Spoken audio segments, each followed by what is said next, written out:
He built an empire worth billions. He controlled governments, crushed rivals, and made kings kneel. But tonight, standing in the most powerful room in Europe, Cassian Vorelli felt something he hadn't felt in 7 years: shame. Because the woman walking through those doors wasn't a ghost. She was real. She was radiant, and she had built something greater than anything he ever touched. Without him. The woman he discarded in front of hundreds of people. The woman he never deserved. She didn't even look at him, and that silence hit harder than any bullet ever could. If this story already has your heart racing, stay with me until the very end. Hit that like button right now and drop a comment telling me what city you're watching from. I want to see how far this story travels. Barad. The ballroom at the Belmont Grand in Vienna was the kind of room that didn't forgive weakness. Every surface had been designed to intimidate.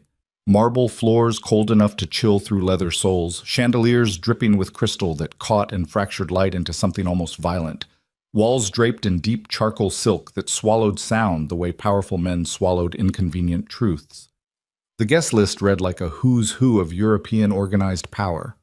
Arms brokers who called themselves consultants, financial architects who called themselves advisors, and politicians who called themselves public servants, while their offshore accounts told a different story entirely.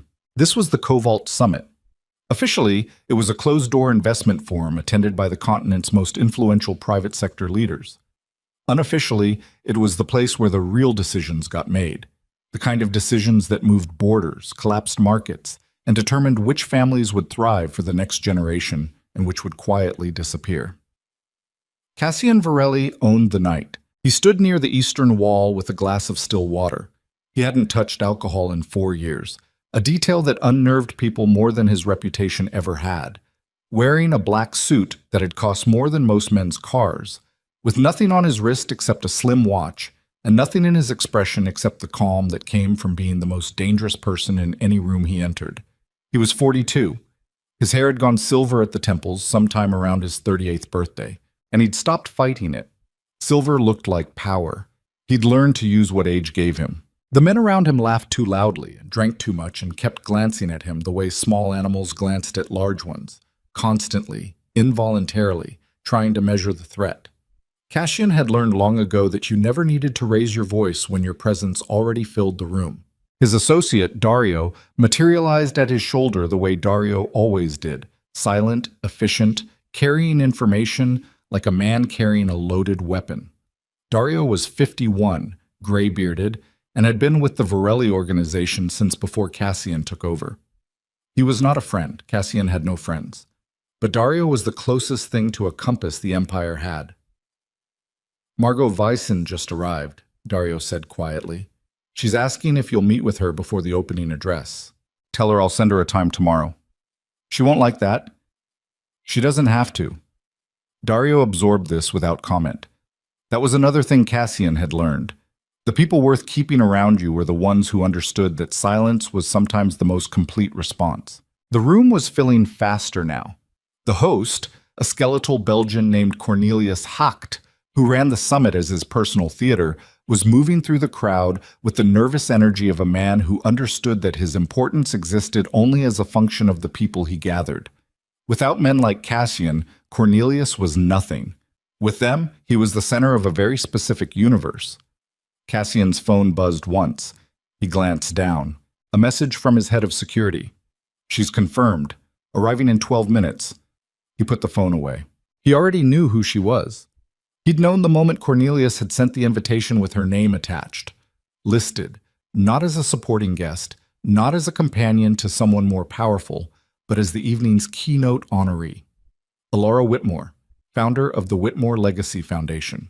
Forbes' third most influential philanthropist in Europe, named by 3 separate governments as a partner in urban redevelopment initiatives that had rehoused over 40,000 families across 11 countries. He'd read her file the way you read a wound, carefully, without flinching, knowing it would hurt. She was 38 now. He had last seen her at 31.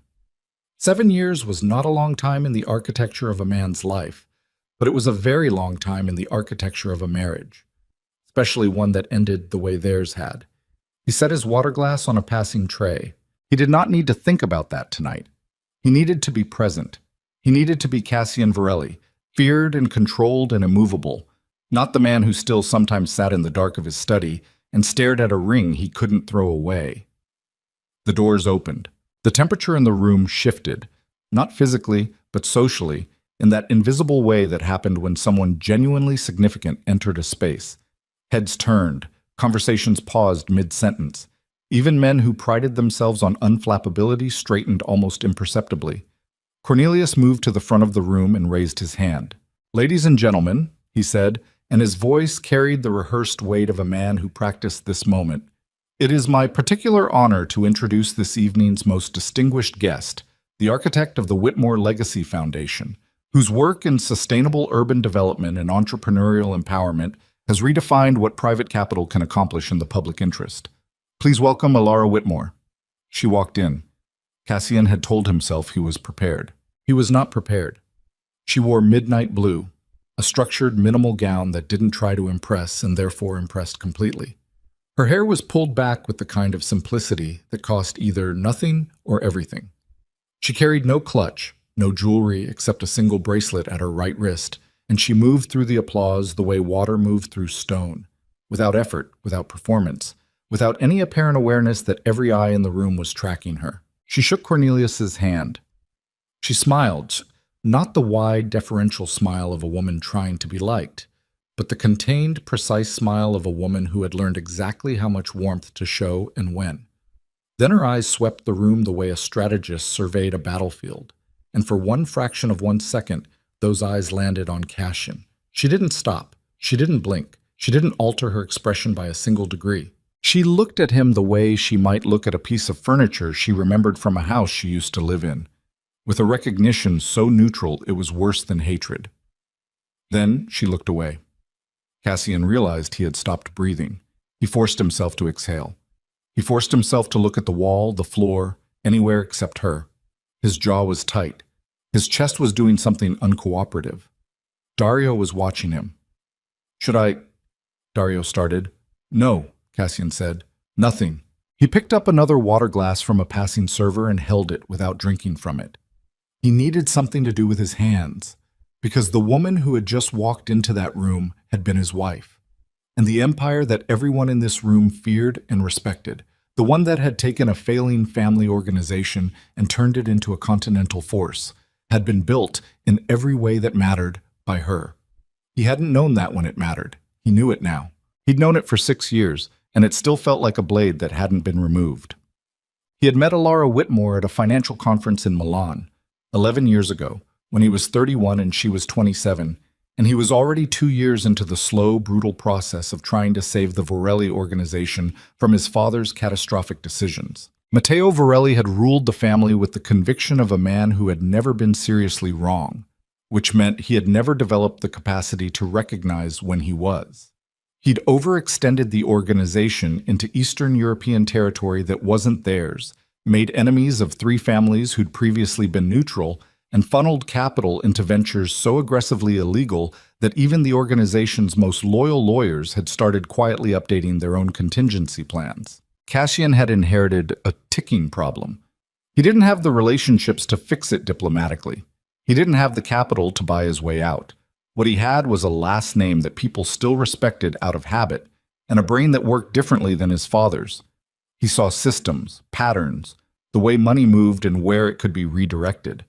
What he didn't have was the financial infrastructure to make that vision operational. Alara had been attending the Milan conference as a junior analyst representing a Swiss investment advisory firm.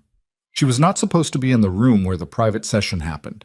He wasn't entirely sure afterward how she'd gotten in, but she'd sat in the 3rd row during a panel on emerging market restructuring, and she'd asked a question that made every senior figure in the room go very quiet because it was the question none of them had wanted to answer out loud. After the session, he'd found her in the corridor outside, drinking terrible conference coffee and reading through a document on her phone like she hadn't just embarrassed 6 men with combined assets over $1 trillion. "That was a good question," he said. She looked up. She didn't smile the way people smiled at him, carefully, with too much effort. She just looked at him evenly. "It was an obvious question," she said. "Nobody wanted to say it because they'd all built their strategies on the assumption that it wasn't true." "Which assumption?" that capital follows stability. She went back to her phone. It doesn't. Capital follows narrative, big difference. He stood there a moment longer than he intended to. Cassian Varelli, he said. I know who you are, she said, and her tone made it clear that this was neither impressive nor threatening, just information. He'd been trying to find a reason to keep the conversation going ever since. They were together for 8 months before he told her what the Varelli name actually meant. Not the public version, the shipping companies, the hospitality investments, the charitable foundations that operated as respectable surfaces, but the real architecture beneath, the part that operated in the dark. He'd expected her to leave. She didn't. She sat across from him in his apartment in Florence and looked at him for a long time with that particular stillness she had, the kind that meant she was calculating rather than reacting. And then she said, the legitimate side is salvageable, but only if it's actually legitimate, not as a front, as a real thing. That's not how my father I didn't ask about your father. He had not had a conversation like that in his adult life, with anyone. What I'm saying, she continued, setting her coffee down, is that if you want to build something that lasts, you have to decide which thing you're actually building, the shadow empire or the real one. You can't sustain both indefinitely. One will always eventually consume the other. You're talking about dismantling 30 years of I'm talking about redirecting 30 years of capital and infrastructure into something that doesn't require you to sleep with one eye open for the rest of your life. She looked at him with complete steadiness. But you have to actually want that. Not just say it.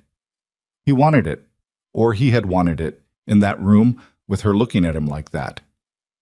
They married 2 years later, quietly, in a civil ceremony in Rome with a guest list so small it barely constituted a gathering. Matteo Varelli refused to attend on the grounds that Elara was nobody. No bloodline, no political connections, no property. An outsider who'd turned his son's head and was steering the organization in a direction that made the old man deeply uneasy. What Matteo didn't know, what Cassian wouldn't discover for years, was that Elara had liquidated the inheritance her grandmother had left her. A considerable sum, carefully invested over 7 years. She funneled it through intermediary structures she'd built herself, creating the seed capital for the Varelli Group's first genuinely legitimate acquisitions. She used her connections from the Swiss firm, contacts she'd spent years cultivating, to position Cassian in front of the right investors at the right moments. She drafted the financial narratives that made previously skeptical partners willing to take a risk on the Varelli name. She did all of this without telling him, not out of deception, out of her particular kind of pride. She didn't want him to feel indebted. She wanted him to become the thing she believed he could be, and she understood, better than he did, that men like Cassian Varelli didn't accept help gracefully. So she gave it in ways he couldn't see. The empire grew. And as it grew, something else happened. Something slow and quiet and ugly, the way the worst changes always are. Cassian started listening to his father again. Not immediately, not obviously. But Matteo was persistent in the way that old men with wounded pride are persistent, constantly present, constantly whispering about legacy and strength and the weakness of men who let women lead them. And Cassian, who had grown up inside that particular pressure, had never been entirely free of it. Elara noticed the shift before he did. She brought it up twice, directly, which was the only way she operated. The first time, he dismissed it. The second time, they had the worst argument of their marriage. Not loud, not dramatic, but cold and precise in the way that only two intelligent people who know exactly where to cut could manage. He told her she was imagining things. She told him she never imagined things. They didn't speak for 2 days. Then it passed, the way things pass when you want them to, when it's easier to believe the problem has resolved than to look directly at the evidence that it hasn't.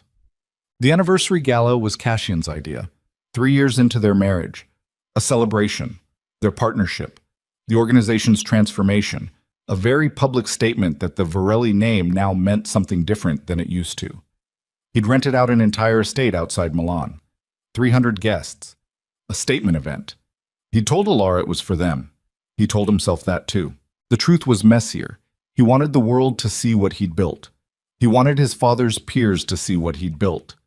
He wanted the people who'd written him off as Mateo's unworthy heir to look at the room and understand that they had been wrong about him. He was still, underneath the empire, a man trying to prove something. Alara had worn white, not a wedding gown. She wasn't performing that, just a white dress, structured and severe, and she'd looked like exactly what she was, the most capable person at the event, dressed simply because she didn't need to try. The first hour went exactly as planned. Then Dario appeared at his shoulder, 3 years younger and slightly less gray, with an expression Cassian had never seen on him before. "There's someone here," Dario said. "She says she knows you. She's asking to speak with you before the ceremony." "Who?" Dario handed him a card. "Valentina Rossetti." The name hit him in the chest like a flat stone. He'd been 22 when he met Valentina. She was the first woman he'd loved, or believed he'd loved, before he understood what love actually cost. They'd been together for 3 years. Then her family had relocated and she'd chosen the relocation over him, and he'd spent the better part of 2 years reconstructing himself around the absence. He looked at the card. He should have handed it back to Dario and said, "Send her away. Tonight is not the night." What he said was, "Where is she?" But the room they brought him to was a small salon off the main corridor, gold wallpaper and old furniture and too much light. Valentina stood near the window. She was 33 and looked exactly the way he'd kept her in memory. Dark hair, particular posture, the kind of beauty that arrived with an awareness of itself. "Cassian," she said. "Valentina." He kept his voice level. "This isn't a good time." "I know." She didn't move from the window. "I know what tonight is. I know I shouldn't be here." "Then why are you?" She exhaled. Her hands were clasped in front of her in a way that looked almost rehearsed, though he didn't clock that until much later when the full picture had assembled itself. "Because I made a mistake," she said, "the biggest one of my life, and I've spent the last 6 years trying to figure out how to say that to your face." He should have ended the conversation there. He stood in the doorway for 40 seconds. He counted them, afterward, in the long and specific hell of his regret.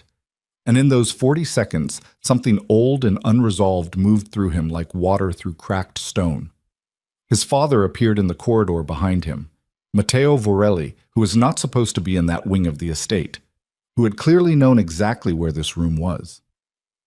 "Let the girl speak," Matteo said quietly. Cassian looked at his father, then at Valentina. Then, in his mind's eye, at Alara standing in a white dress in a ballroom 1 corridor away, waiting for a husband who was standing in the wrong room. And he stayed.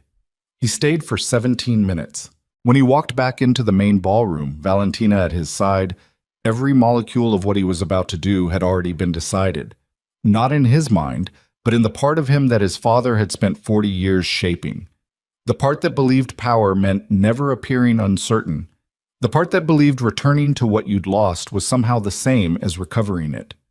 Alara saw him before he saw her. She was standing near the center of the room, champagne in hand, talking to a group of partners' wives, and she saw him come through the door with Valentina beside him, and her expression didn't shatter. It simply went still. The complete dangerous stillness of a woman who had already begun calculating. He crossed the room toward her. He told himself he would explain. He told himself she would understand. He told himself that he just needed a moment to... Alara set her champagne glass on a table. She turned to face him fully, and without one person in that room missing a moment of it, she reached up and unclasped her engagement ring, the ring she wore beside her wedding band, and then unclasped the wedding band itself, and she placed both of them into his open hand. Her eyes met his. "You didn't choose her," she said, her voice low and completely steady. "You chose the version of yourself that never grew up." Then she walked past him. She walked past Valentina without a glance. She walked through 300 people and out the main doors, and she did not look back once. Cassian stood in the center of the room with 2 rings in his hand and the sound of 300 people who had seen everything, heard everything, and were now very carefully looking in all the wrong directions. He told himself it would be fine. He told himself she would call by morning.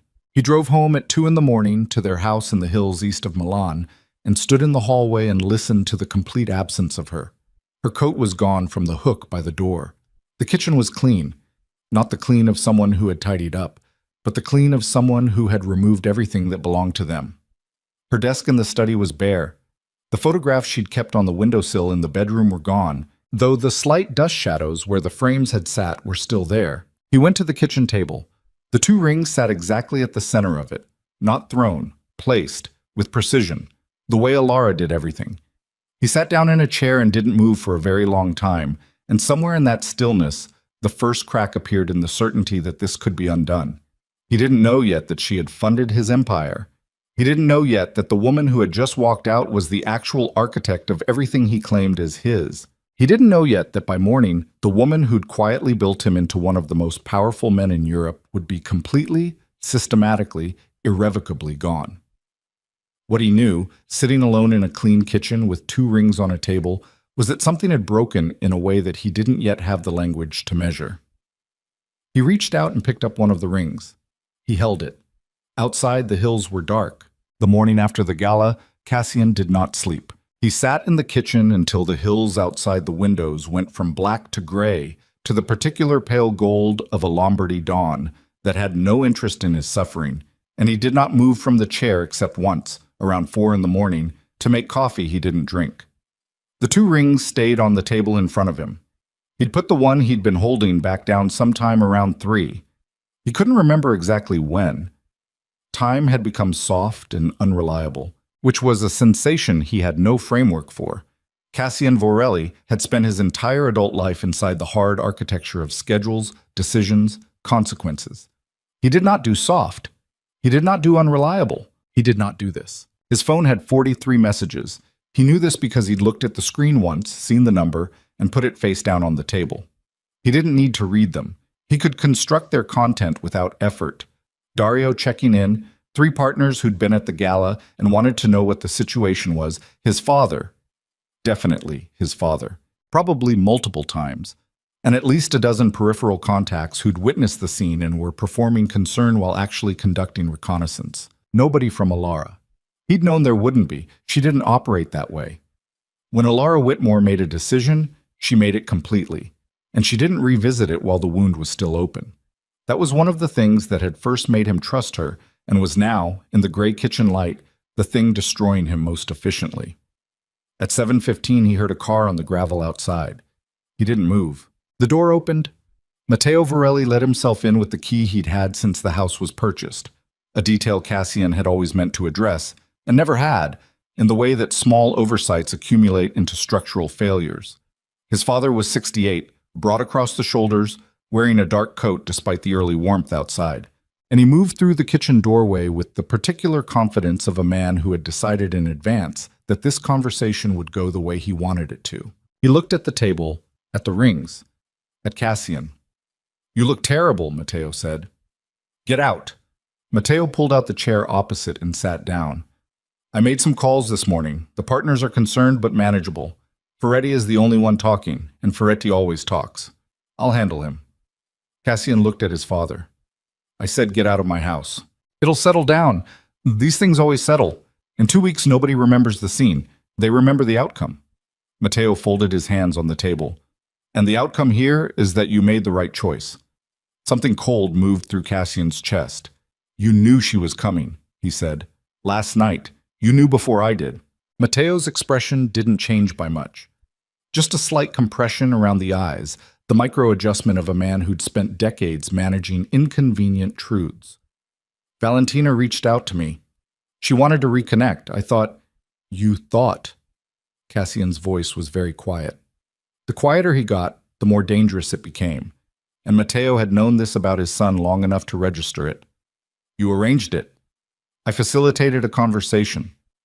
On my anniversary. Because it needed to happen before you buried yourself completely in a marriage that was taking you somewhere I couldn't follow." Matteo leaned forward slightly. "Alara is smart. I've always said she's smart. But smart women with their own agendas are not the same as loyal women, Cassian. The direction she was pushing this organization, she was pushing it towards something legitimate. She was pushing it towards something hers." The word landed hard. Every decision she influenced, every investment she shepherded, every partner she brought to the table, it all ran through her. Her contacts, her frameworks, her vision. Do you understand what that means? It means the moment she decides to walk, She takes half the architecture with her. Cassian stared at his father. He did not say, then maybe that's what the organization deserved. He thought it. He thought it with a clarity that surprised him. But he didn't say it, because some part of him was still too deep inside the system his father had built around him, and that was the most honest accounting of his own failure he would manage for quite some time. Leave, he said instead. Matteo stood. He straightened his coat. He looked at the rings on the table with an expression that was not quite satisfaction, too controlled for that, but was something adjacent to it. She'll be fine, Matteo said. Women like her always land on their feet. That's the thing about capable people. They survive everything. He moved toward the door. It's the rest of us who need protecting. He left. Cassian sat alone in the kitchen for another hour and a half. Then he picked up his phone and called Ilara's number. It rang 4 times and went to voicemail. Not the automated voicemail, but her recorded voice, brisk and professional. You've reached Ilara Whitmore. Leave a message and I'll return your call. He sat with the sound of her voice in his ear for the 3 seconds before the beep, and then he said, "Call me back, please," and hung up. She did not call back. He called twice more over the following 24 hours. Same result. On the 3rd day, he drove to the apartment she'd kept in the city, a small place near the Brera district that she'd maintained throughout their marriage as what she called an office away from the house, though he understood now that it had also been something else. A place that was entirely hers, untouched by the Varelli gravity. The buzzer produced silence. The building manager, when Cassian found him, said that Miss Baustsut Imrassats. Whitmore had collected her remaining things 2 days prior and had not left a forwarding address. Cassian stood on the street outside for a moment. A woman walked past with a small dog. A delivery cyclist cut across the corner. The city operated with complete indifference to the specific implosion happening on that square meter of pavement. He went back to his car and sat in it for a while without starting the engine. Valentina moved into the Milan house 6 weeks later. This was not entirely Cassian's decision, which was itself a revealing fact that he wasn't yet equipped to examine. She had been a constant presence since the gala, available and warm and radiating the particular energy of a woman who had wanted something for a long time and was now carefully consolidating her position. She mentioned the house in a way that made moving in feel like his idea. She was skilled at that. The house felt different with her in it. Not worse, precisely. Not better. Just fundamentally different in the way that a room looks different when you've replaced the furniture. The dimensions are the same, the light falls the same way, but your body keeps reaching for things that aren't where they used to be. Valentina didn't use Ilara's study. She converted the room into something else without asking, which was not a small thing, and Cassian didn't say anything about it, which was also not a small thing. He told himself it was practical. He told himself that space couldn't sit empty. The truth was that watching the study become something different made it easier not to think about what it had been. Dario came to him 3 weeks after Valentina's arrival with the expression he wore when he had information he didn't want to deliver.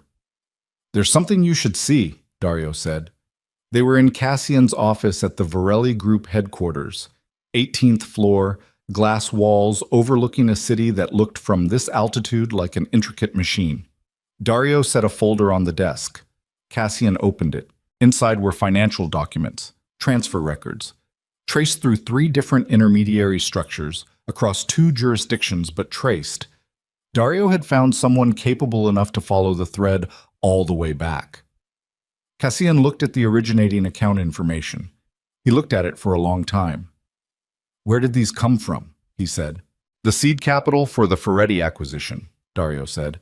"The one 4 years ago that opened the northern expansion. I started pulling the original transaction architecture because the Ferretti situation last week made me want to understand the full exposure. And when I followed the source accounts back far enough," he paused. "The money came from Ilara." Cassian set the folder down. "That's not possible," he said. His voice came out slightly wrong, too flat, the way voices went when the body was absorbing something too large for immediate processing. "It's possible," Dario said, "because it's documented. She created the structures herself. They're elegant, actually, almost impossible to detect without knowing what you're looking for. But the originating capital was hers. Personal funds. Substantial. And this wasn't the only transaction.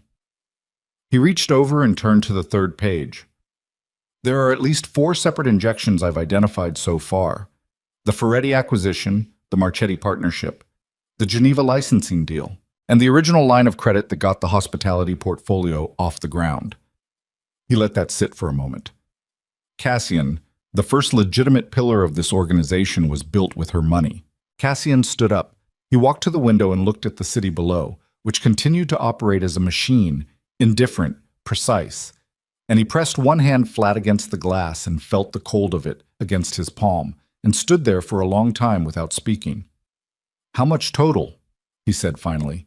"Conservatively, given the multiplier effect of what those investments returned?" Dario was quiet for a moment. Without her, the Ferretti deal doesn't happen. Without Ferretti, the northern expansion stalls for at least 2 years. Without the northern expansion, the Geneva licensing deal doesn't have the profile to close.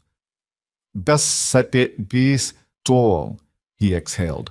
"I'm not able to put a clean number on it, Skyasin, but I can tell you that the organization you're running right now looks substantially different. Maybe doesn't exist in this form at all. Without what she put in." Cassian took his hand off the glass. "Did my father know?" Dario didn't answer immediately, which was its own answer. "Dario." "I don't know how much he knew," Dario said carefully, "but I think the reason he wanted her out wasn't just about control of the organization's direction." He paused again. "I think he knew enough to understand that she had leverage he didn't like. Not leverage she was using, she never used it, but leverage that existed." Cassian turned around. His face was doing something that Dario, in 30 years of watching difficult men navigate impossible information, had not seen on Cassian Varelli's face before. It was cracking, very slightly, around the edges.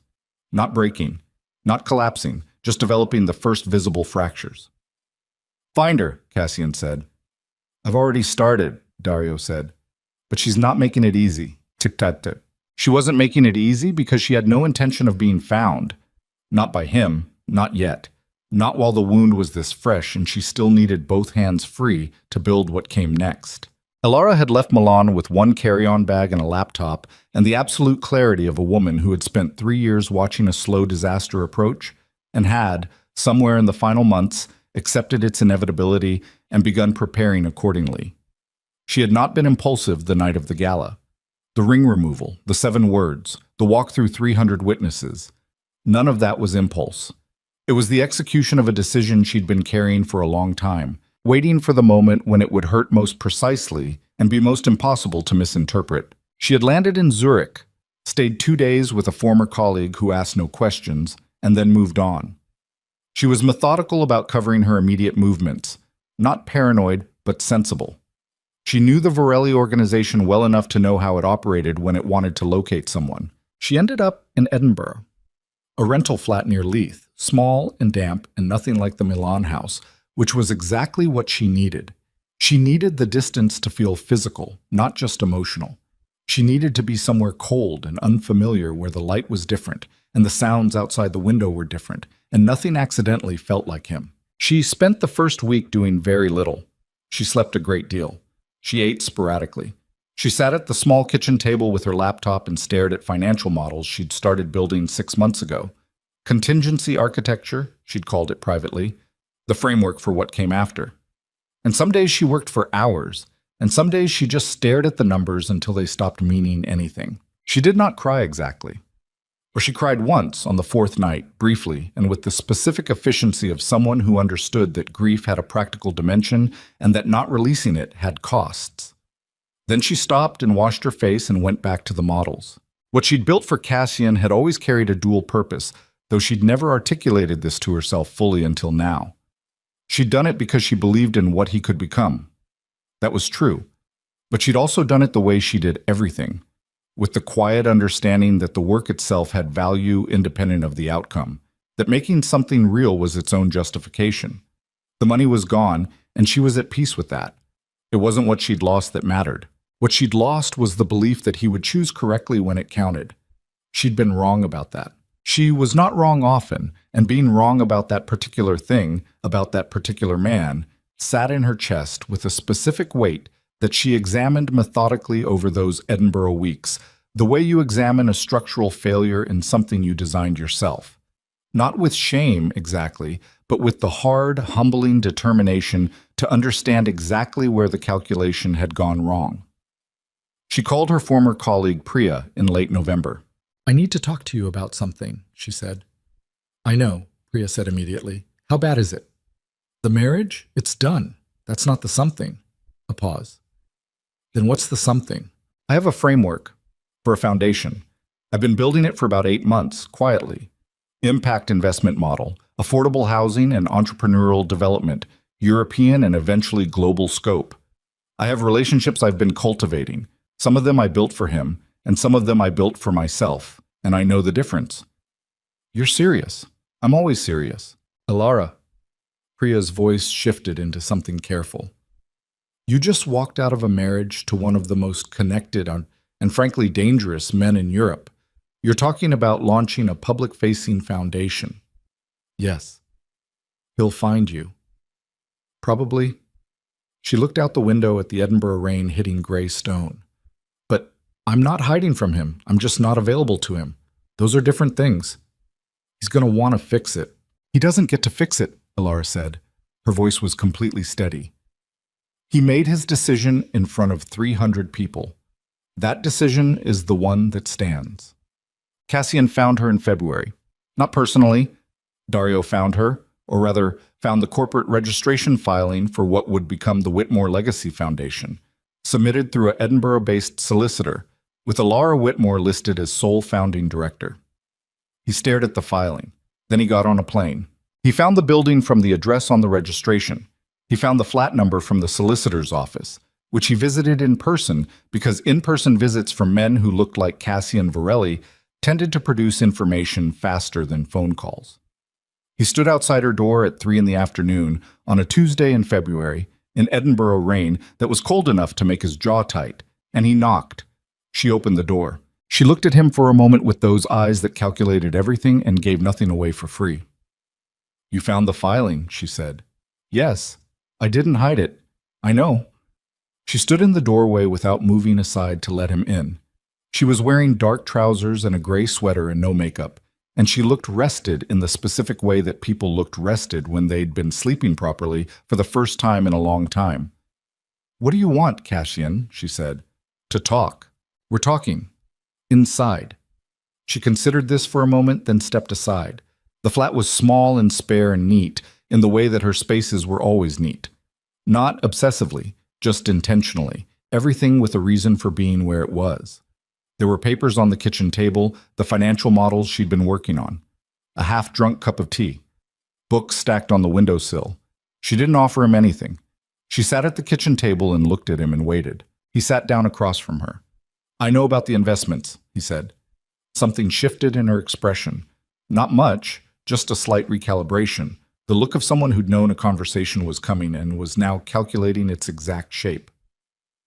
"Which ones?" she said. It wasn't a question. "Ferretti? Marchetti? Geneva. The hospitality credit line." He watched her face. Dario traced them back.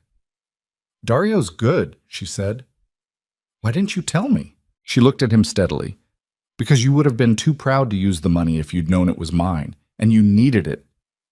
"That wasn't your decision to make." "No," she said. "It was mine. I made it." She picked up her tea, looked at it, set it back down. "You came here to tell me you know about the money." "I came here to—" He stopped.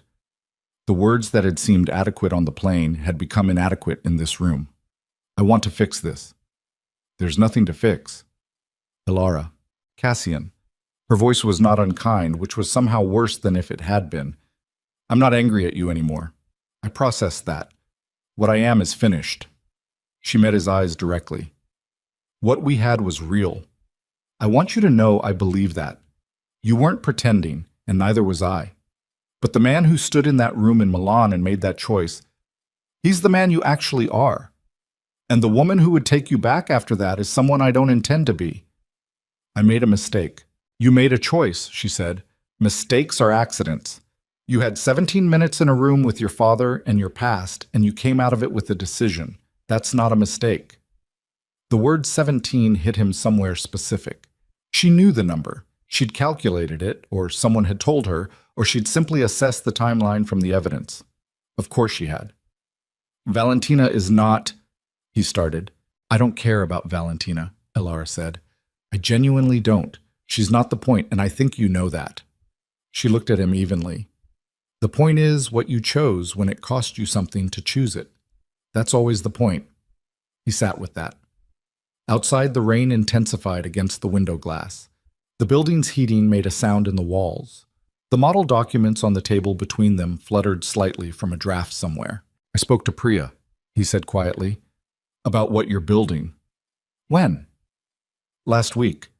I wanted to understand the scope. Something tightened in her expression for the first time. Not anger, but a wariness. The look of someone who had just registered that the boundaries they'd set were not holding the way they'd assumed. Cassian, I can provide capital, he said. Silent. No involvement, no credit, no strings. The organization can... Stop! Her voice came out flat and final. Stop right there. He stopped. You don't get to fund this, she said. Do you understand me? This is mine. Completely mine. Not mine with your money underneath it. Not mine with your infrastructure quietly supporting it.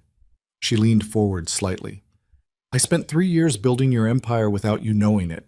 I'm not spending the next decade building mine the same way in reverse.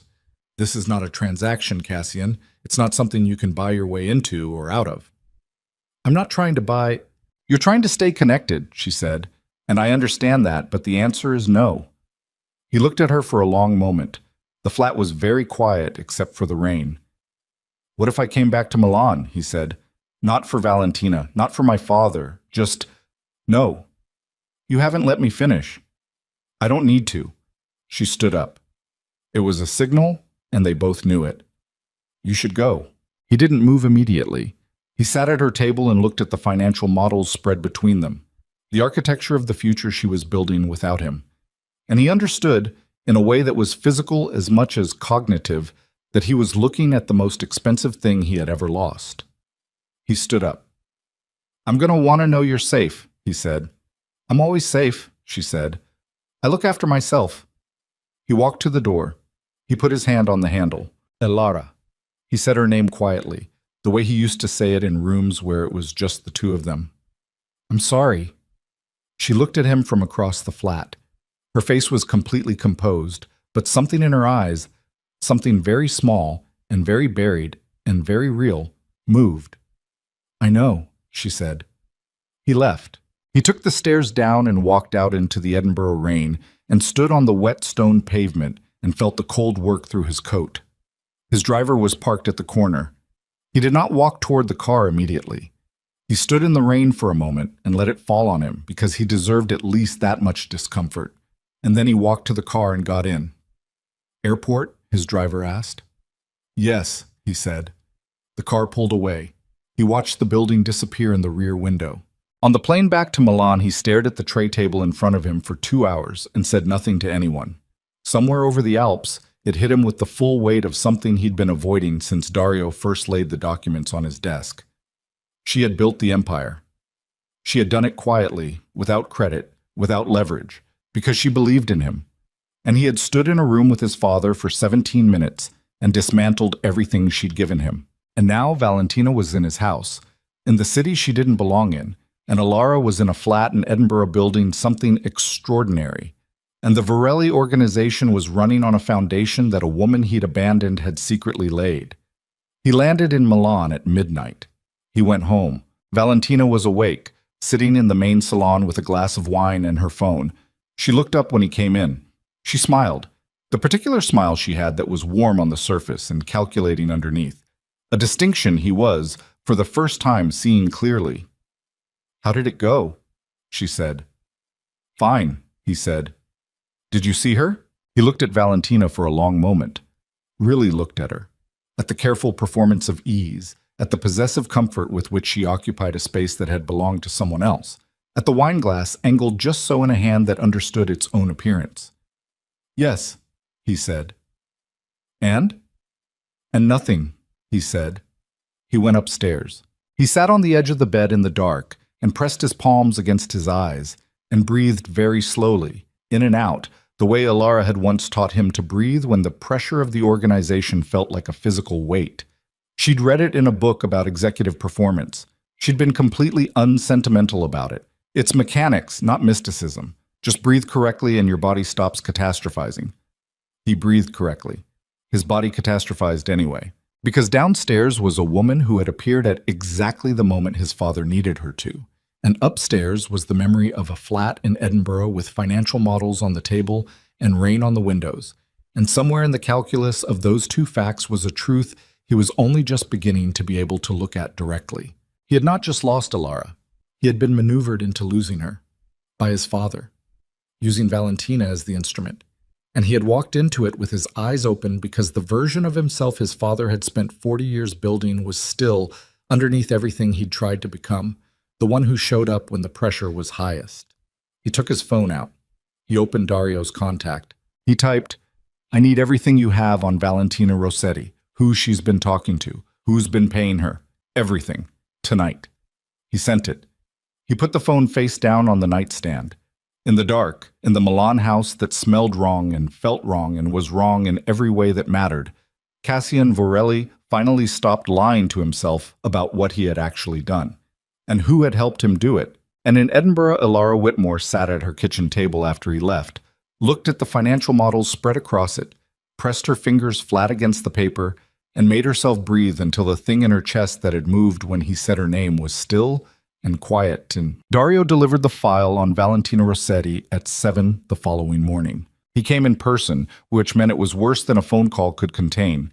Cassian was already awake, had been awake since 4, sitting in his study with the door closed and the lights low, going through the organization's financial architecture the way a surgeon went through tissue after a diagnosis, methodically, looking for everything that shouldn't be there. He heard Dario's car on the gravel. He heard the front door open, because Valentina had given Dario the code without being asked to, which was itself a data point Cassian filed and held. Dario came into the study and set a folder on the desk. He didn't sit down. That was the tell. In 30 years, Dario had always sat down. Cassian opened the folder. The first page was a phone record, Valentina's secondary mobile. Not the number she used with Cassian, a different one, prepaid, purchased 11 months ago in a name that didn't belong to her. The call log ran to 3 pages. One number appeared with a frequency that organized itself, as Cassian read down the list, into a pattern so clear it was almost elegant. He knew the number before he checked the identifier at the bottom of the page. Matteo Vorelli's private line. Cassian turned to the second page. Financial transfers. Small enough individually to avoid the thresholds that triggered automatic review. Consistent enough in timing to constitute a salary. The originating account traced back through 2 shells to a holding structure that Cassian recognized. It was one his father had set up in the early years of the organization's expansion, one that had never been formally dissolved, one that existed in the architecture of the empire, the way old load-bearing walls existed in renovated buildings, invisible until you needed to understand why something was where it was. Valentina had been on his father's payroll for 11 months before she walked into the salon at the Milan Gala.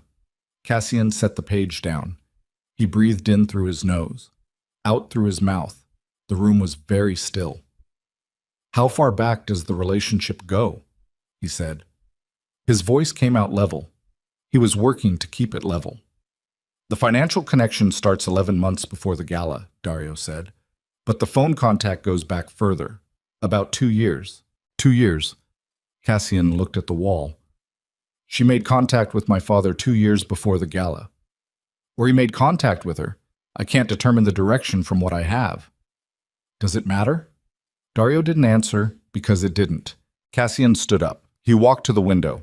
Outside, the Milan morning was doing its usual thing. Clean light, early traffic, the city assembling itself for another day with total indifference to the specific catastrophe happening in this room. He pressed his knuckles against the glass and looked at the street below. "The story she told me," he said slowly, "in the salon, that she'd made a mistake, that she'd never stopped." He stopped himself. "That was scripted." "Almost certainly." My father wrote it. Or approved it, Dario said.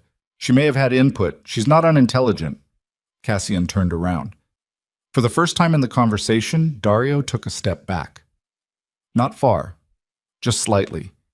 The involuntary adjustment of a man who understood that what was behind Cassian's eyes at that moment was not something to stand directly in front of. Where is he? Cassian said. His house in Como. He's been there since last week. Call him. Tell him I'm coming. Cassian. Tell him I'm coming, Dario. Don't warn him. Just tell him.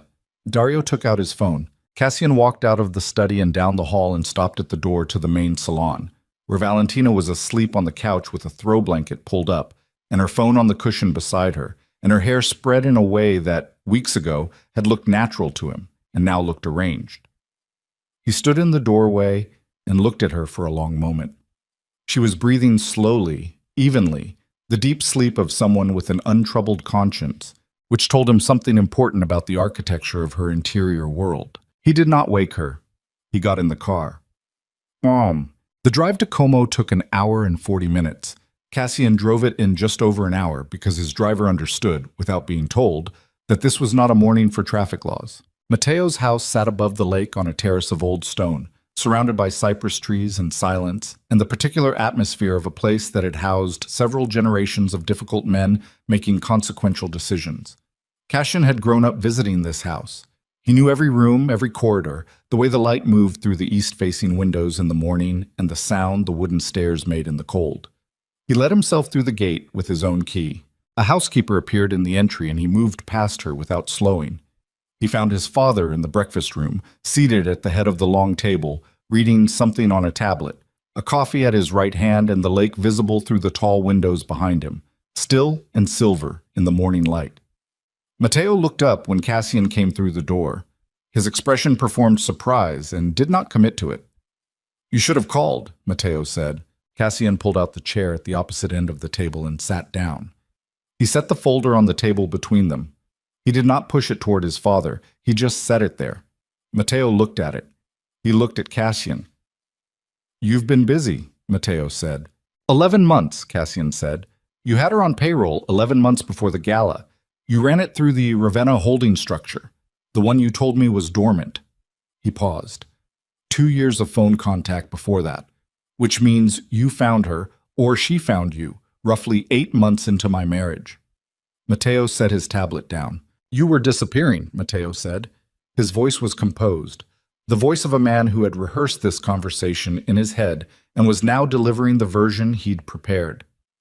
Into her world, her frameworks, her vision for what this organization should be. I watched it happen for 2 years, and I watched you become someone I didn't recognize.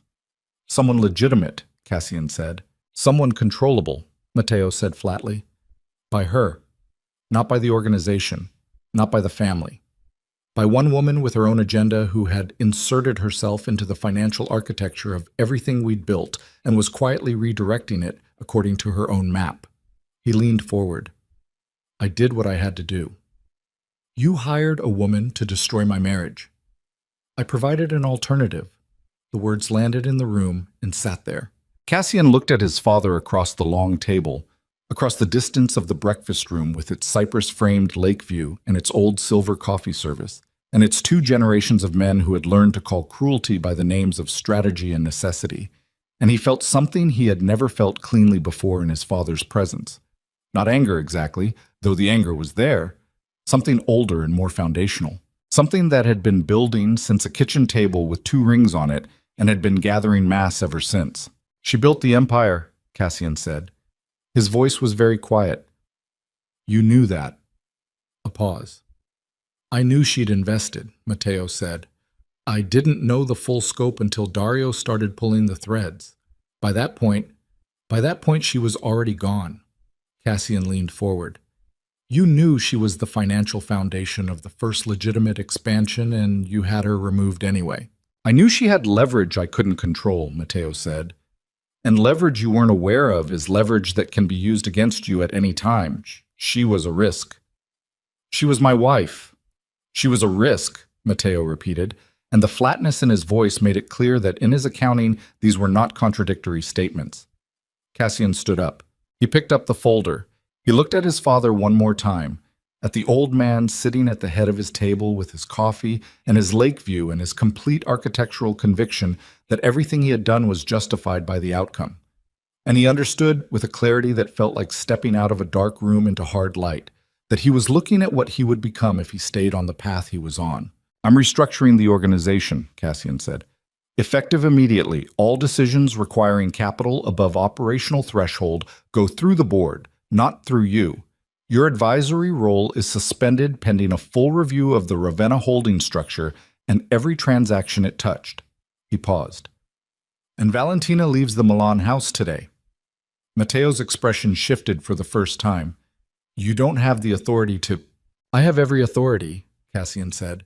"You gave it to me 3 years ago when you signed the succession transfer.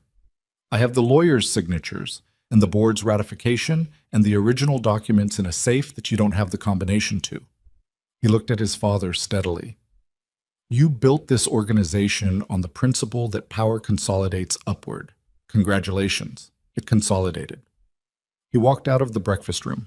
He walked through this house he'd spent his childhood in, past the old photographs in the corridor and the dark furniture and the accumulated weight of a family that had spent generations choosing power over everything else that mattered, and he went through the front door and down the stone steps and got back into the car. His hands, on his thighs, were not quite steady. He pressed them flat against his legs and breathed. Valentina was awake when he got back to Milan. She was in the kitchen, making coffee in the particular unhurried way she did everything domestic, slowly, with the ease of someone who had decided that this space was hers and had no reason to question that decision. She heard him come in and turned and smiled, and the smile was warm and practiced and landed on him like something he needed to step back from. "You were gone early," she said. "Sit down," he said. The smile shifted. Not much. Just a recalibration at the edges, the micro-adjustment of a woman who had been in enough rooms with enough powerful men to recognize a change in atmospheric pressure. She sat at the kitchen table. He sat across from her. He set his phone on the table between them, screen up, with the photo of the transfer records already open. She looked at the screen. She looked at it for a long time, without saying anything. 11 months, he said. "The account in Ravenna, my father's structure, regular transfers, consistent timing." He watched her face. "How much of what you told me in that salon was real?" She looked up from the phone. Her eyes were doing something complicated.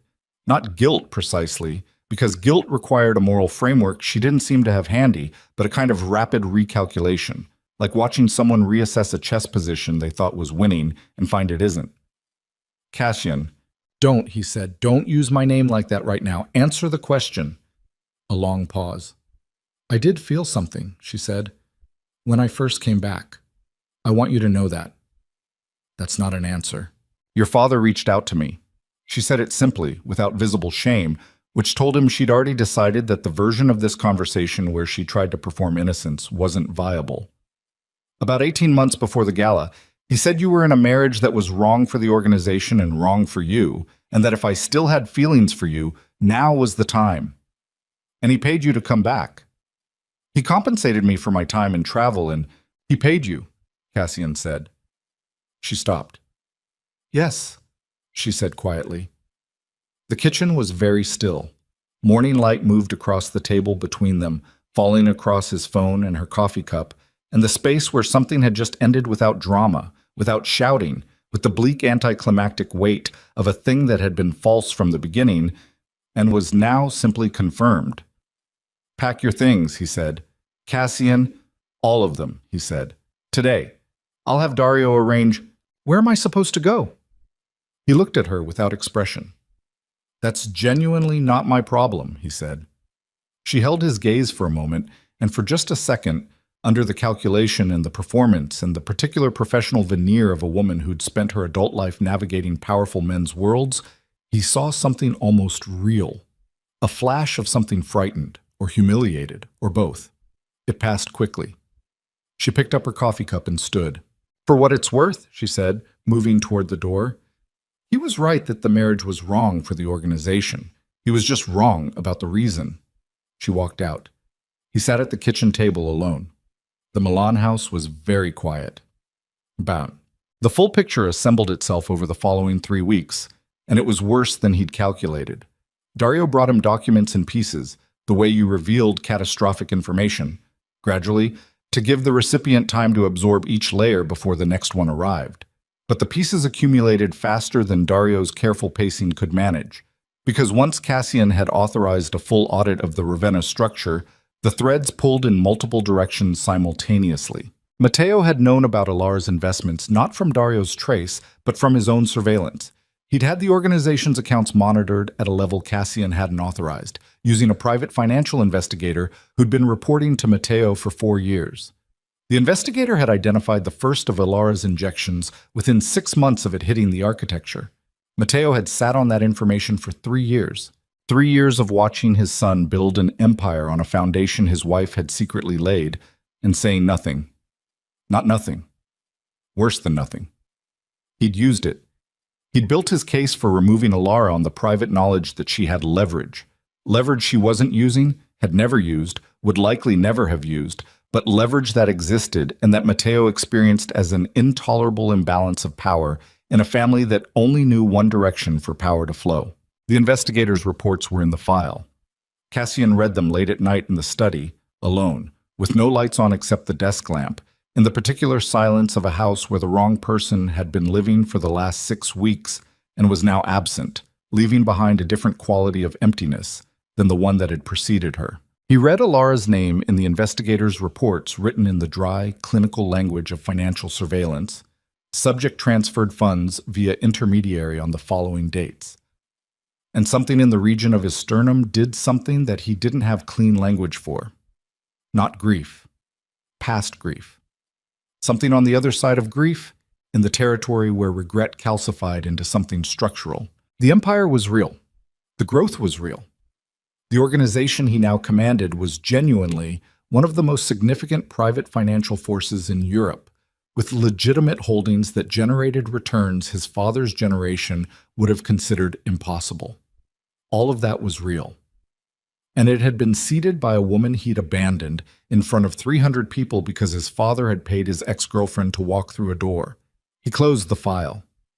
He sat in the dark for a long time. Then his phone rang. It was a number he didn't recognize. He almost didn't answer. He picked up because in his organization, unknown numbers sometimes carried information that mattered. Mr. Vorelli, a woman's voice. Professional, precise. My name is Irene Solberg. I'm a senior investigator with the Financial Intelligence Unit of the European Commission. He went very still. I'd like to discuss some irregularities we've identified in the transaction records of the Ravenna holding structure, she continued. Specifically, we're looking at a 4-year pattern of transfers that appear to route capital from sanctioned entities through your family's holding architecture into the Vorelli Group's legitimate operations. Cassian closed his eyes. When would you like to meet? He said. Tomorrow morning would be ideal, she said. We can come to you, or you can come to us. Either way, I want you to understand that we're at the beginning of this conversation, not the end. Your cooperation at this stage would be relevant to how the next phase develops. He understood the language perfectly. He'd been on the other side of it often enough. Come to me, he said. 10 o'clock. He hung up. He sat in the study with the desk lamp throwing a circle of light across the folder and the dark pressing in from every direction. And he thought about Alara in an Edinburgh flat building, something clean from the ground up.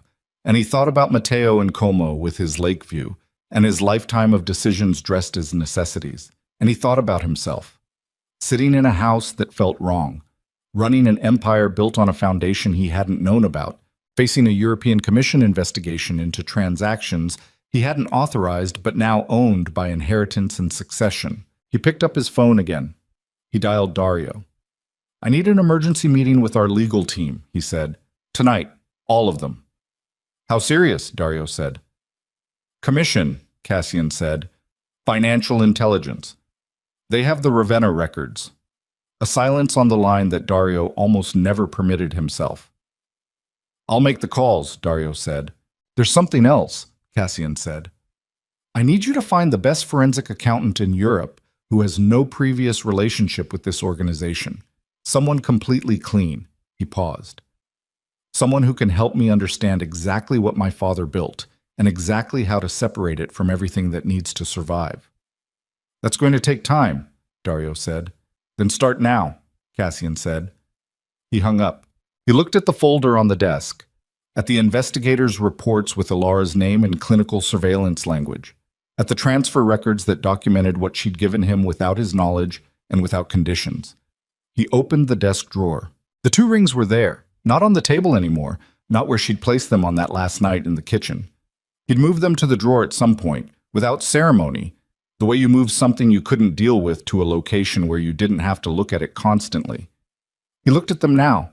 They were very small against the dark interior of the drawer. 2 rings and a very large silence. He thought about what Irene Solberg had said. We're at the beginning of this conversation, not the end. The commission investigation would go where it went. Matteo's fingerprints were on the Ravenna structure in ways that were documented and traceable. The sanctioned entity transfers. He didn't know yet the full scope, but he knew his father well enough to know that whatever Matteo had done, he'd done completely, because Matteo Varelli did not do things by half measures, which meant the next months were going to be the most dangerous period the organization had ever faced. Not from rivals or from the families they'd displaced, or from the men who'd been waiting years for a moment of vulnerability. From a European Commission investigator named Irene Solberg with clean hands and documented evidence, and the particular patient menace of a legal apparatus that moved slowly and ground completely. And in the middle of it all, the only person who had ever understood the financial architecture of this organization well enough to help him navigate it. The only person who could look at the legitimate structure and the shadow structure and articulate clearly where one ended and the other began, was a woman in Edinburgh who had told him, in a flat with rain on the windows, that she was finished. That was the specific shape of his situation. He closed the drawer.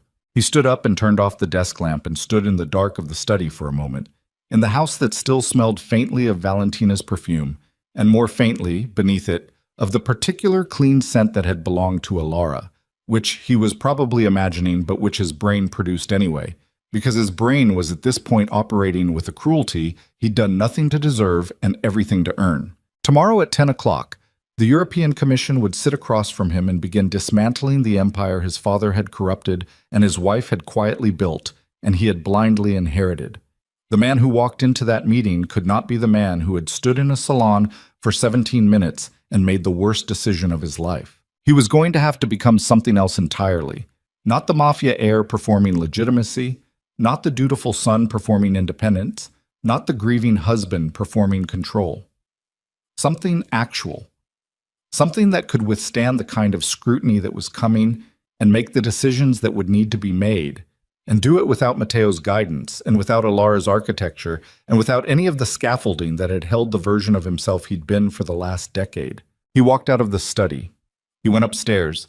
He lay down on the bed in the dark and stared at the ceiling and listened to the house settle around him, and sometime before dawn, with the Milan sky going from black to the deep gray that preceded everything, a thought arrived that was so clear and so complete it felt almost like a sound.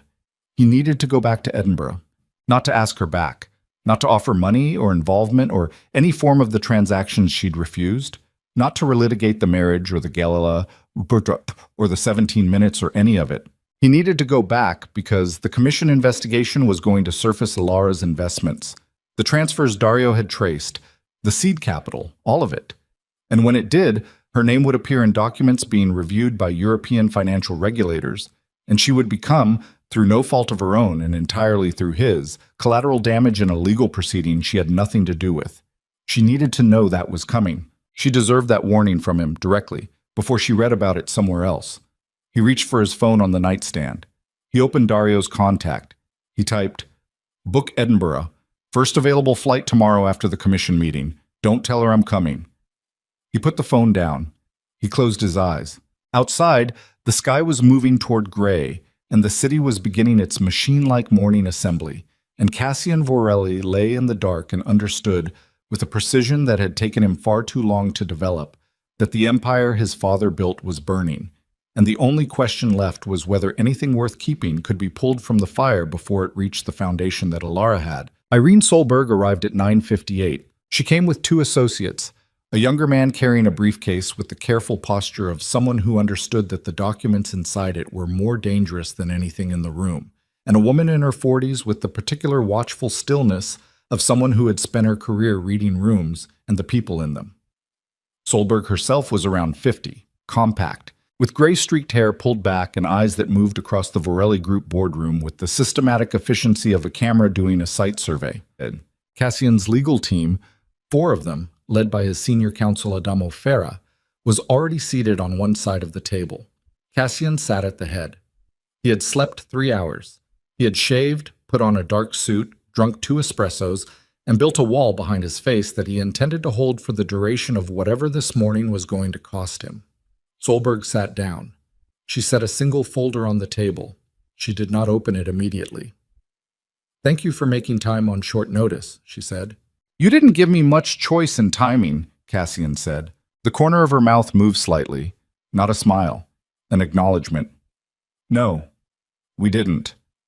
She folded her hands on top of the closed folder. "Mr. Vorelli, I want to be direct with you about where we are. The Financial Intelligence Unit has been tracking capital flows through the Ravenna Holdings structure for approximately 14 months. We have documentation of 47 distinct transactions over a 4-year period that route funds from 3 entities currently under EU sanctions through Ravenna into the legitimate operating accounts of the Vorelli Group." She paused. The total value of those transfers, including the compounded returns generated by investments they seeded, is substantial. The legal exposure is significant. Farah leaned forward. "My client was not the operational director of Ravenna Holdings during—" "Your client is the named successor and current controlling authority of the Vorelli Group," Solberg said, without heat, without hurry. "The question of who made the original decisions is relevant, but separate from the question of current liability. We understand that perfectly well, and so do you." She looked at Cassian directly. "What I came here to tell you, personally, is that the direction this investigation takes over the next 90 days depends very heavily on the posture the Vorelli Group adopts in the next 90 days. Meaning cooperation, Cassian said. Meaning active, documented, complete cooperation, she said. Not managed disclosure, not strategic partial transparency. Everything. Every record, every structure, every transaction the Ravenna architecture touched for the full 4 years. She finally opened the folder. In exchange, we're prepared to discuss frameworks that separate the legitimate Vorelli Group operations from the sanctioned funds exposure, which would allow the legitimate business to continue operating during the investigation and potentially, to emerge from this process with its core structure intact. "Du sens some mots." "And my father," Cassian said. Solberg looked at him steadily. "Matteo Vorelli's exposure is his own. That's a separate conversation. But it's happening." "It's happening," she confirmed. Farah put his hand on Cassian's arm, a gesture of counsel. Cassian looked at the hand, then at Farah, and Farah removed it. "I'll need 48 hours to review the scope of disclosure you're requesting," Cassian said. "You have them," Solberg said. She stood, and her associates stood with her. "Mr. Vorelli, I want to say something outside the formal record of this meeting." She looked at him with an expression that was not unkind exactly, but was very direct. "I've looked at the Vorelli Group's legitimate operations, the ones that don't touch Ravenna. They're genuinely good work. The housing developments, the entrepreneurial investment structures, the community capital initiatives." She paused.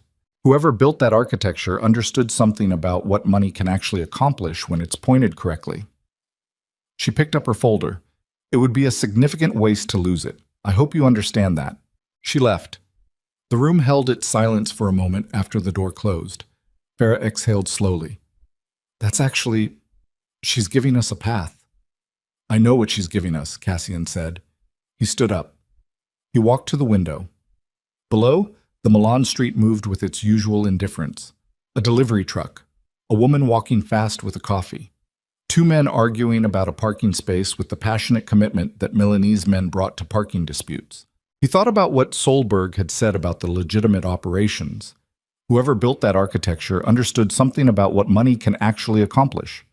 Alara had built it, and in roughly 72 hours, when the Commission's formal disclosure request arrived and the Vorelli Group's records were open to investigators, Alara's name was going to surface in those records. The seed capital. The investment structures. All of it documented, all of it traceable, all of it about to become part of a formal European Commission investigation file. He turned from the window. "Get the Edinburgh flight," he said to Dario, who was standing near the back wall. "Afternoon, whatever's available." Dario nodded and took out his phone. Farah stood. "Cassian, before you do anything, it's not a negotiation, Adamo," Cassian said. "Start pulling the Ravenna records, all of them. Everything Dario's team has already identified and everything beneath it. I want a complete picture by tomorrow morning." He picked up his jacket from the back of the chair. "We're cooperating, fully. Start building the framework tonight." Farah stared at him. Are you certain? Complete cooperation means... It means my father is going to face what he built," Cassian said. "Yes, I'm certain." He looked at his lawyer with the flat steadiness of a man who had made a decision at 3 in the morning and had not moved from it since. "Get it started." He walked out. Whoa.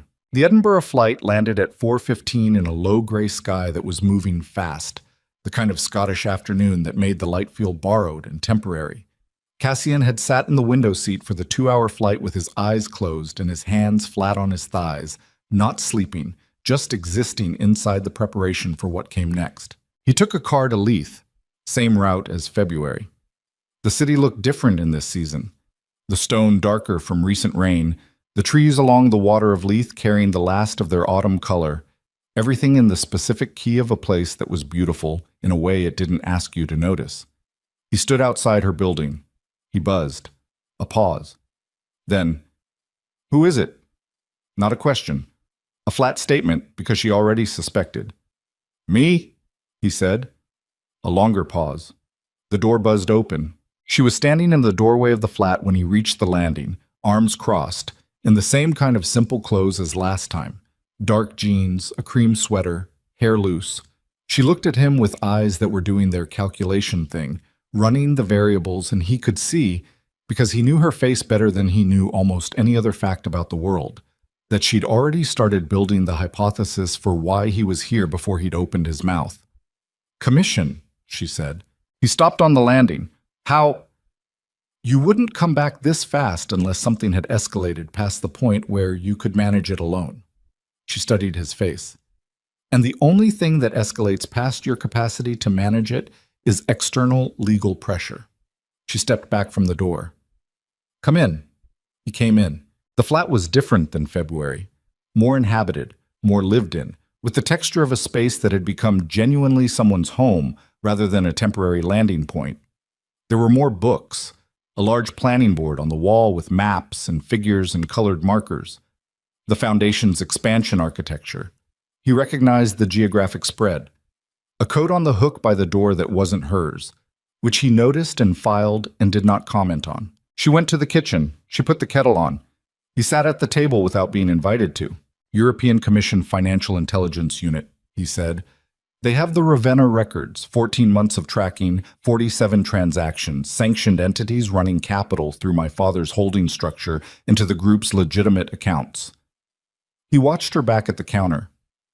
"When the formal disclosure opens the group's records, your investment structures are going to surface. The seed capital, the Ferretti transfer, all of it." She didn't move for a moment, just stood with her hands on the counter. "How long before disclosure?" she said. 48 hours before the formal request. Then the investigators will have access within 2 weeks, maybe less." She turned around. Her face was composed, but her jaw was set in the specific way it's set when she was working through something that required both her analytical and her emotional processing at the same time. "My transfers were completely clean," she said. "No sanctioned connections, no—" "I know they were clean," he said. "They're your transfers. Of course they were clean." He looked at her steadily. "But they're going to appear in the same investigation that's looking at sanctioned capital flows. And your name is going to be in a commission file, and the foundation is 3 years old and completely independent of everything you just described," she said sharply. "Yes. And a commission investigator looking at your connection to the Varelli Group is going to require documentation of that independence that you're going to have to produce under legal scrutiny." He kept his voice even. "I'm not saying it destroys anything. I'm saying you need to know it's coming so you can prepare, not find out when someone from Solberg's team calls your solicitor." The kettle clicked off. She didn't move to pour it. She stood with her arms crossed and looked at him across the small kitchen, and for a long moment neither of them said anything, and the flat was very quiet except for the sound of Edinburgh outside the window, which was wind and the distant mechanical sound of the city going about its business. "Who's Solberg?" she said. "Lead investigator, she's—" He paused. "She's good. She's actually trying to separate the legitimate operations from the contaminated ones. She mentioned the Foundation's community capital architecture specifically, called it well built." Something moved in Alara's expression. Not pride, something more complicated and more guarded than pride. "She knows it was mine," Alara said. "She doesn't know it was yours. She knows it's good." He looked at her. "She will know it was yours within 2 weeks." Alara uncrossed her arms. She turned and poured the tea with the automatic precision of someone who needed something to do with their hands. She poured 2 cups without asking and set one in front of him and stood at the counter with the other. "What do you need from me?" she said. "Nothing," he said. She looked at him. "I'm not here to ask you for anything," he said. "I'm here because your name is about to appear in a commission file, and you deserve to hear that from me before it happened. That's all." She held his gaze for a moment, then looked down at her cup. "You're cooperating with the investigation." "Completely." "That means your father—" "Yes." A pause. "Cassian." Her voice shifted slightly, not soft exactly, but different. That's not a small decision." "No," he said. "It's not." She looked at him. Really looked, the way she did when she was seen past the surface architecture of a person into something structural. He let her. He was too tired to construct anything for her to look at except what was actually there. "You found out about Valentina," she said. Not a question. "Yes." "Your father arranged it." "Yes." She set her cup down. She pressed her fingers flat on the counter. He watched her absorb this, not dramatically, not with the visible distress that the information warranted, but with the particular internal efficiency that was one of the most distinctly Alara things about her, the way she processed even devastating facts as information first and feeling second. "I'm sorry," he said. She looked up. "For which part?" "For all of it. But right now, specifically, for the fact that what my father did means your name is now attached to an investigation you have nothing to do with." He held her gaze. "You gave me everything you had, quietly and without conditions, and my father used the fact that you'd done it as a reason to get rid of you, and now the same architecture you built is the thing that's going to drag your name into a commission file." He paused. "That's a specific kind of wrong that deserves a specific acknowledgement." The kitchen was very still. Outside, the wind picked up briefly and moved something against the window glass. A branch, a leaf, something small and momentarily loud. "The coat by the door," he said quietly. It came out before he'd decided to say it. He looked at the table rather than her face. "Someone else." A pause that lasted just long enough. "Yes," she said. He nodded. He looked at the tea in front of him, which he hadn't touched. He wrapped his hands around the cup because it was warm, and his hands were cold from the outside air, and he needed something concrete to hold. "Good," he said. He meant it. He meant it in the specific way that only people who had genuinely loved someone could mean a word that cost that much to say. She looked at him for a long moment. Then her phone buzzed on the counter. She glanced at it. Something in her posture changed. A tightening, a rapid recalibration. "What?" he said. "It's Priya." She picked up the phone, read something, read it again. "The commission contacted the Foundation's legal office an hour ago." She looked up. Her eyes were sharp. "They're not waiting 48 hours. They've already issued the preliminary disclosure request." Cassian's jaw tightened. Solberg moved faster than she indicated. "Or someone tipped them that you were coming here." She set the phone down. Her voice was very controlled, which means they're already connecting your visit to me as a relevant variable in the investigation. He stood up. "I have to call Farah," he said, reaching for his phone. "Cassian?" Her voice stopped him. He looked at her. She was standing very straight, both hands flat on the counter, and her face had the particular focused quality it got when she was operating at full capacity under pressure. The Foundation has 18 months of clean operational history, full independent legal structure, and no financial connection to the Vorelli group that post-dates our marriage. She looked at him steadily. If the commission is smart enough to separate the legitimate architecture from the contaminated one in your organization, they're smart enough to follow the same logic with the Foundation. She paused. But I'm going to need my lawyers to build that case tonight. I know, he said. Which means you need to tell me exactly what's in the Ravenna records that touches my name. Every transaction, every date, every intermediary structure. He looked at her. This was not a request from a former wife. This was a request from the woman who had built the architecture being discussed. Who knew it better than Dario? Better than Farah? Better than Solberg's investigators?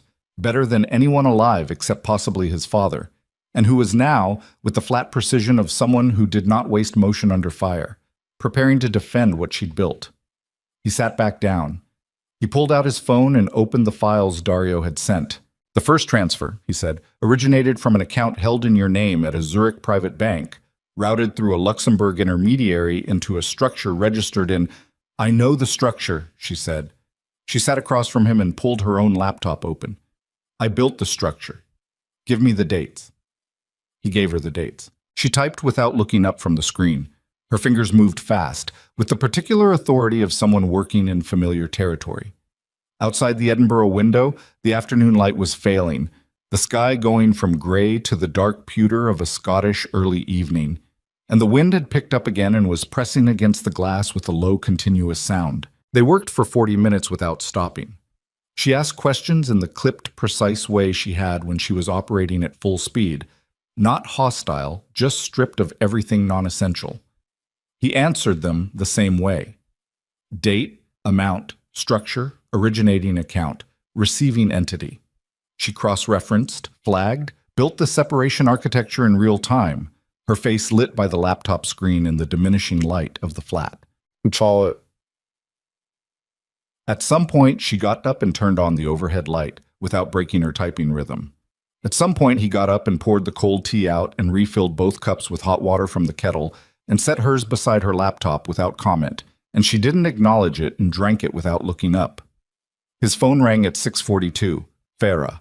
They've issued the preliminary to our offices as well, Farah said, his voice carrying the compressed tension of a man operating on no sleep and too much information. It's broader than Solberg indicated this morning. They're going back 5 years, not 4. Cassian looked at Alara across the table. 5 years, he said. She didn't look up from the laptop. That captures the hospitality credit line. Yes, Farah said through the phone. Which means... I know what it means, Cassian said. Is Solberg reachable tonight? I can try. Try.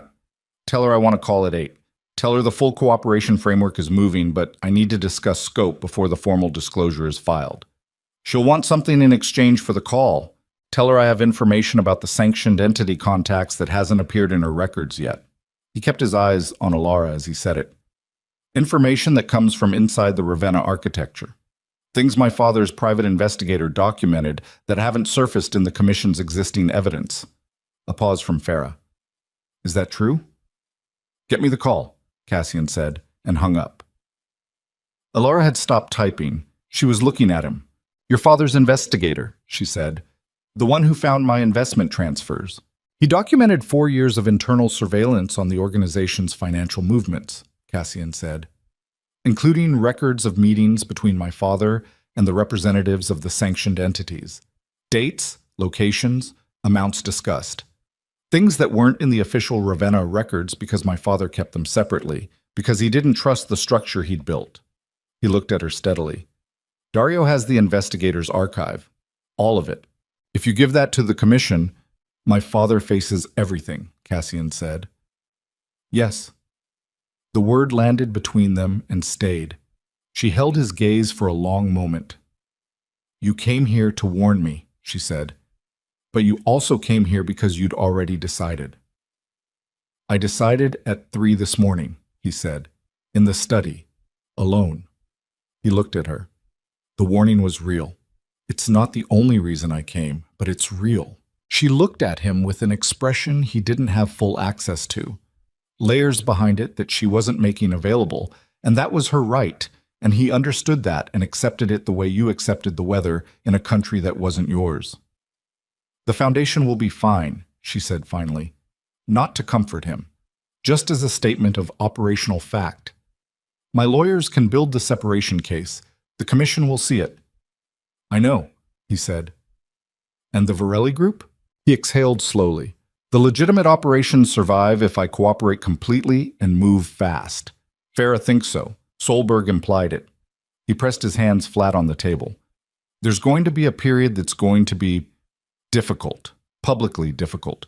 The kind of thing that makes the papers and damages relationships and requires rebuilding everything from a lower position than I currently occupy.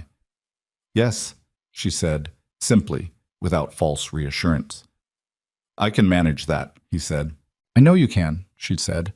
And somehow those 4 words from her, with the complete absence of either comfort or condescension, just the flat recognition of a fact she considered settled, hit him harder than anything else she'd said across the 2 times he'd sat at her kitchen table and tried to navigate the wreckage of his own decisions. His phone buzzed. A text from Dario. Solberg agreed to the call. 8 o'clock. She wants the investigator's archive as a precondition for any scope discussion. He showed Alara the screen. She read it, looked up.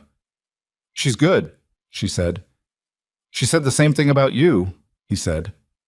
About the foundation's architecture. Something moved in Alara's expression that she controlled quickly, but not quite fast enough.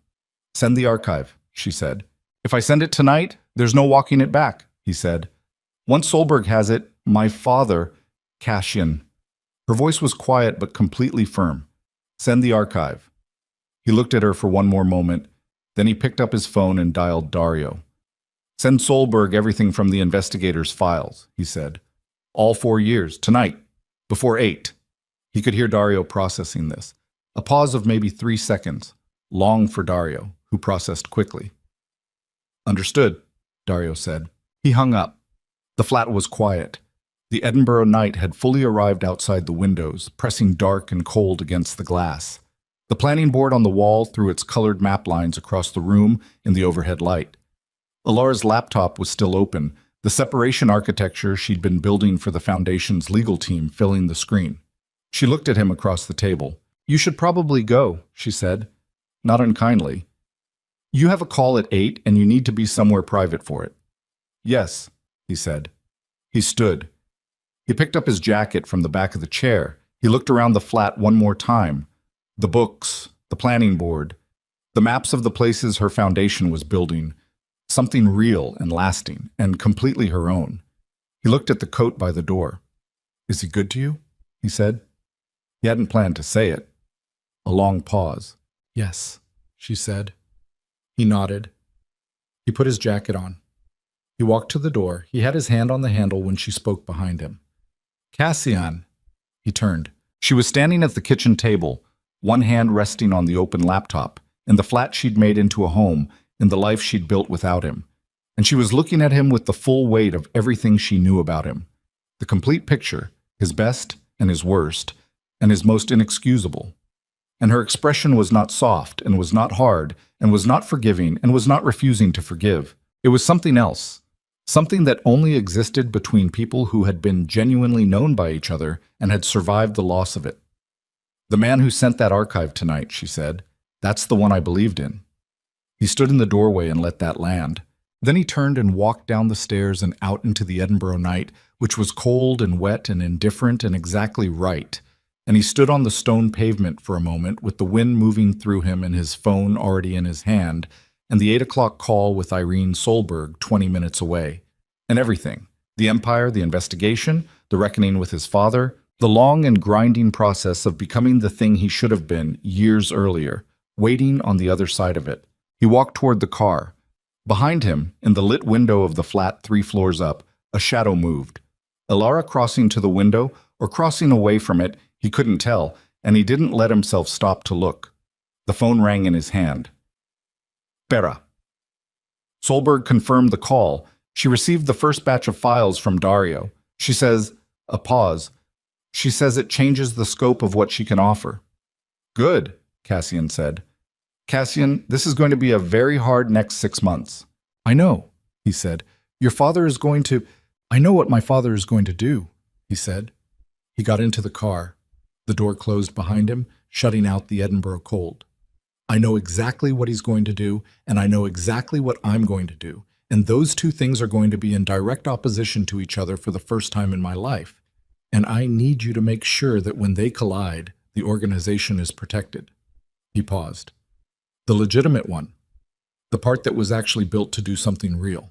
That's the part that survives. Are we clear? We're clear, Farah said. The car pulled away from the curb. Through the window, the Edinburgh street moved past in the dark, and somewhere above and behind him, the lit windows of the building diminished and disappeared, and ahead of him the road opened toward the airport and Milan and the hardest confrontation of his life. And Cassian Vorelli sat in the back of a car in the dark and felt, for the first time in 7 years, something that was not regret and not grief and not the heavy specific weight of everything he'd lost, but something else, something that required him to be completely, irreversibly no longer his father's son. And it sat in his chest like the first breath after a long time underwater, which was not comfortable and was not clean, but was absolutely— The call with Irene Solberg lasted 2 hours and 11 minutes. Cassian took it in the back of the car, parked in a side street 3 blocks from Edinburgh Airport, with the engine running for heat and the windows fogging slightly at the edges, and Farah patched in from Milan and Dario on a separate line, feeding documents in real time as Solberg's team in Brussels received them and cross-referenced them against their existing evidence architecture. Solberg was methodical. She moved through the investigator's archive with the patience of someone who understood that thoroughness now saved catastrophic problems later. And she asked her questions in the flat, precise way of a person who had heard every version of every story and was no longer interested in versions, only in facts, dates, amounts, names. Cassian answered every question. He answered them without deflection, without the managed disclosure that Farah had initially recommended, without the careful lawyerly architecture of partial transparency that powerful men use to maintain the illusion of cooperation while actually controlling the flow of damage. He answered them the way Alara had taught him to approach a problem, completely, structurally, with the understanding that the only foundation worth building on was an accurate one. Farah interjected twice with protective qualifications. Both times, Cassian overrode him. At 11:47, Solberg said, "Mr. Vorelli, I want to confirm what you've provided tonight against what we already held. The investigator's archive gives us direct documentation of your father's personal involvement in authorizing the sanctioned entity transfers.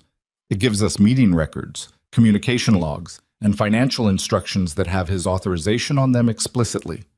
A pause. "This is not ambiguous material. Do you understand what you've given us?" "Yes," Cassian said. "And you're providing it voluntarily with full knowledge of its implications?" "Yes." Another pause.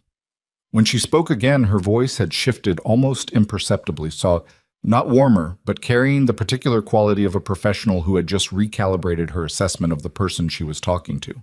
"The framework I outlined this morning," she said. "Separation of the legitimate Vorelli Group operations from the contaminated Ravenna structure. Full independent oversight for a period of 36 months. Mandatory restructuring of the board to include external commissioners." A beat. "That framework is still on the table. Given what you've provided tonight, I'm prepared to recommend it formally to the commission within the week." "What about the foundation?" Cassian said. "The Whitmore Legacy Foundation?" A brief pause that told him she'd been waiting for this question. "Our preliminary review of the foundation structure indicates clean independence from the Vorelli Group's contaminated assets. Ms. Whitmore's original investment transfers predate the sanctioned entity contacts by over 2 years and originate from unrelated personal funds. Barring anything unexpected in the full disclosure, the foundation falls outside our scope." He let out a breath so slowly it was almost silent. "I'll have Farah send the formal cooperation agreement by morning," he said. "We'll expect it," Solberg said. And then, in the same neutral, professional voice, "Mr. Vorelli, the work that was done to build the legitimate side of your organization, the community investment structures, the housing development portfolios, the entrepreneurial capital initiatives, that work is genuinely valuable, not just financially, in terms of what it does for actual human beings." A pause. "I hope you understand the responsibility that comes with being the person left standing to protect it." I'm beginning to, he said. She hung up. Farah started talking immediately. Logistics, timeline, the morning's filing requirements, and Cassian let him talk, providing the necessary responses. While outside the fogged windows, the Edinburgh street held its dark, and the airport's distant lights made a pale smear against the low cloud, and the car's engine turned over steadily in the cold. He got on the last flight back to Milan at 1 in the morning. He did not sleep on the plane. Matteo Varelli was informed of the Commission's formal investigation and his named status as a primary subject of inquiry on a Thursday morning in October, 11 days after the Edinburgh call. He received the notification at his Como house from his own lawyers, who had been contacted the previous evening by the Commission's office. Cassian knew the approximate timing because Dario monitored the process and reported it. He did not go to Como. He did not call. He sat in his office in Milan on that Thursday morning and looked at the lake through the glass and felt the particular heavy stillness of a man who has done something that cannot be undone, and has made his peace with that, and is still, nonetheless, sitting inside the weight of it. His phone rang at noon. His father's number. He looked at it ring. Once, twice, 3 times. He picked up. "You did this," Matteo said. His voice was different than Cassian had ever heard it. Not broken. Matteo Varelli did not break, but compressed. The way old stone compressed under sustained load. And the specific quality underneath the compression was something Cassian identified after a moment as genuine shock. His father had not believed he would do it. In 68 years of operating on the conviction that he understood how power worked and who held it and how it moved, Matteo had not believed his son would hand the Commission the archive. "Yes," Cassian said. A silence. "Everything I built, everything you built on sanctioned capital is going to face the process it deserves to face," Cassian said. His voice was level. He was not angry. He had moved past anger somewhere in the 11 days since Edinburgh, into a territory that was harder and quieter and more permanent. The parts that were built legitimately survive. I'm making sure of that. "I built this family," Matteo said, and now there was something raw in it. Something that in another man in another moment might have produced sympathy. "Everything you have." "I know what I have," Cassian said.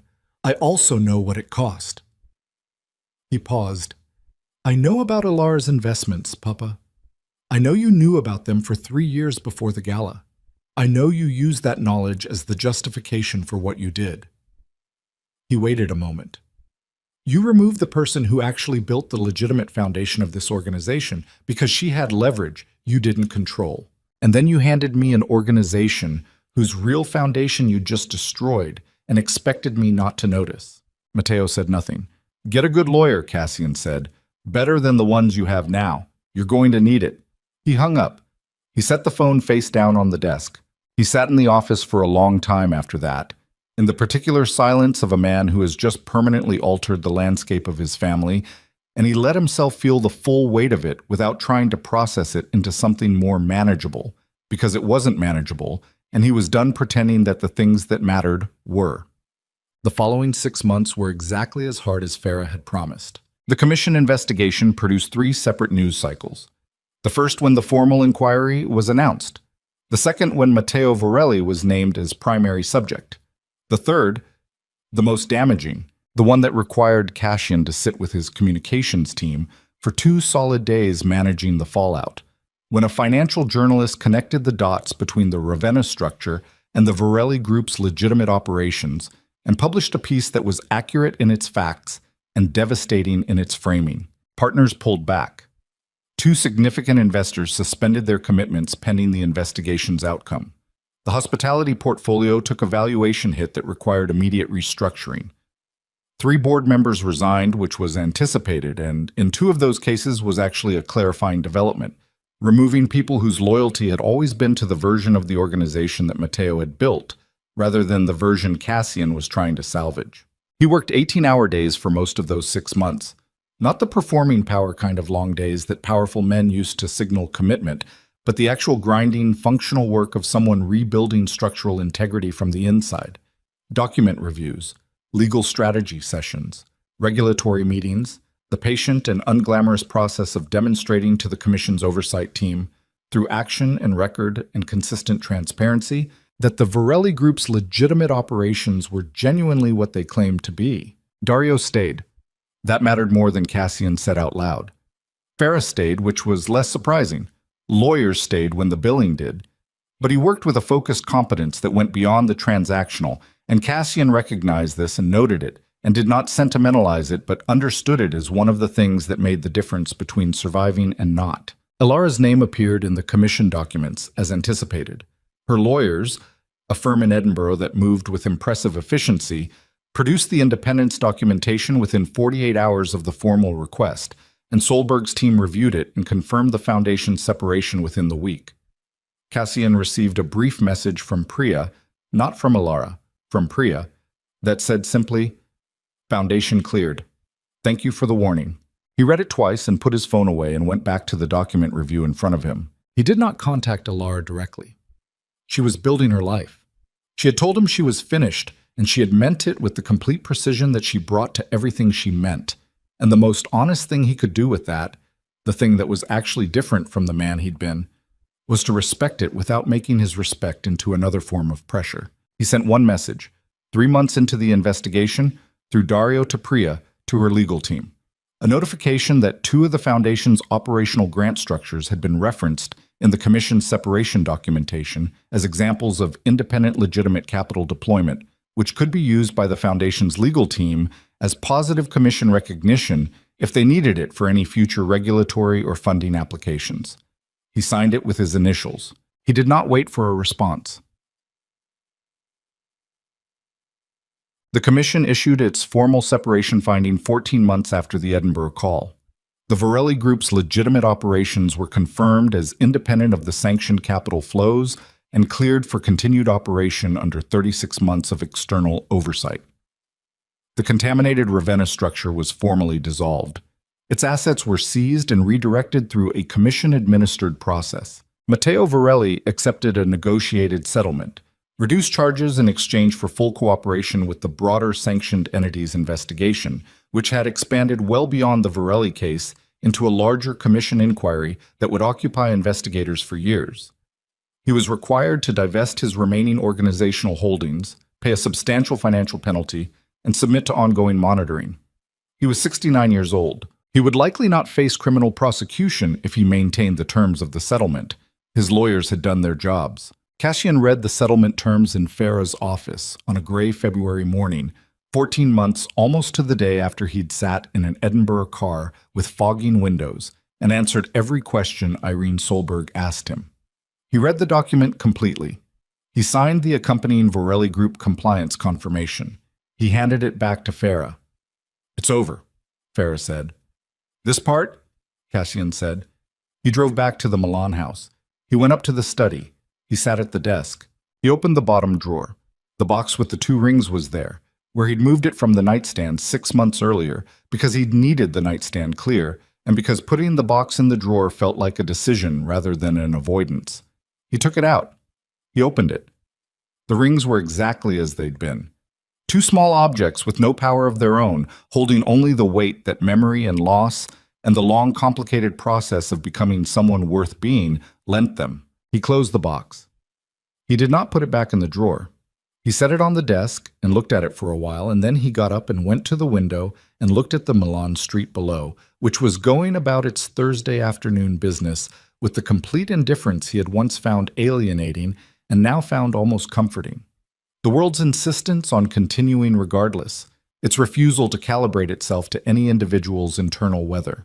He thought about what Elara had said in the Edinburgh doorway. "The man who sent that archive tonight. That's the one I believed in. Not, come back. Not, I forgive you. Not, try again. Just that one. The one who could do the hard thing when the hard thing was the only real option left. He had been trying to be that man for 14 months.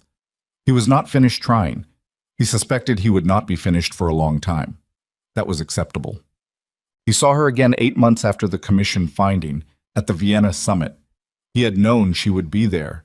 The invitation had included her name as keynote honoree, which was how the evening had begun in his memory of this story, which was now also the beginning of this particular scene. The ballroom, the chandeliers, The crowd of powerful men performing the confidence that proximity to other powerful men lent them, and Alara walking through the doors.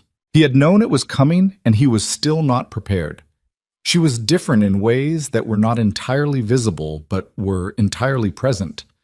The way she inhabited the room had a quality of settled authority that went beyond the composure she'd always carried. She was not performing ease, she was at ease, which was a different thing and harder to acquire and impossible to counterfeit for very long. She was introduced. The room applauded. She moved to the front with the precise, unhurried walk he would have recognized in a crowd of 10,000, and she shook Cornelius Hacht's hand and said something that made him laugh, and then she turned and looked at the room with those eyes that missed nothing. They found him. They held him for one fraction of 1 second, less than a breath, less than a heartbeat, and then moved on. Not the neutral furniture recognition of their first encounter in this kind of room years ago. Something different. Something that acknowledged without performing. Something that had passed through the full fire of everything that had happened and come out the other side into a territory that didn't have a clean name but was real. He stayed on his side of the room. He did not approach her before the event. He did not engineer a moment. He held his water glass, still not drinking, 4 years now, and talked to the people who came to him, and did the thing you did at these events, and waited.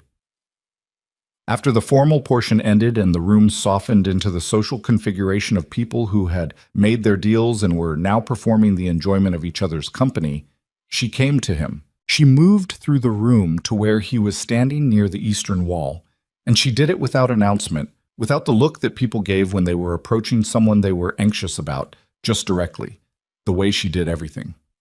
"Cassian," she said. "Alara." He looked at her.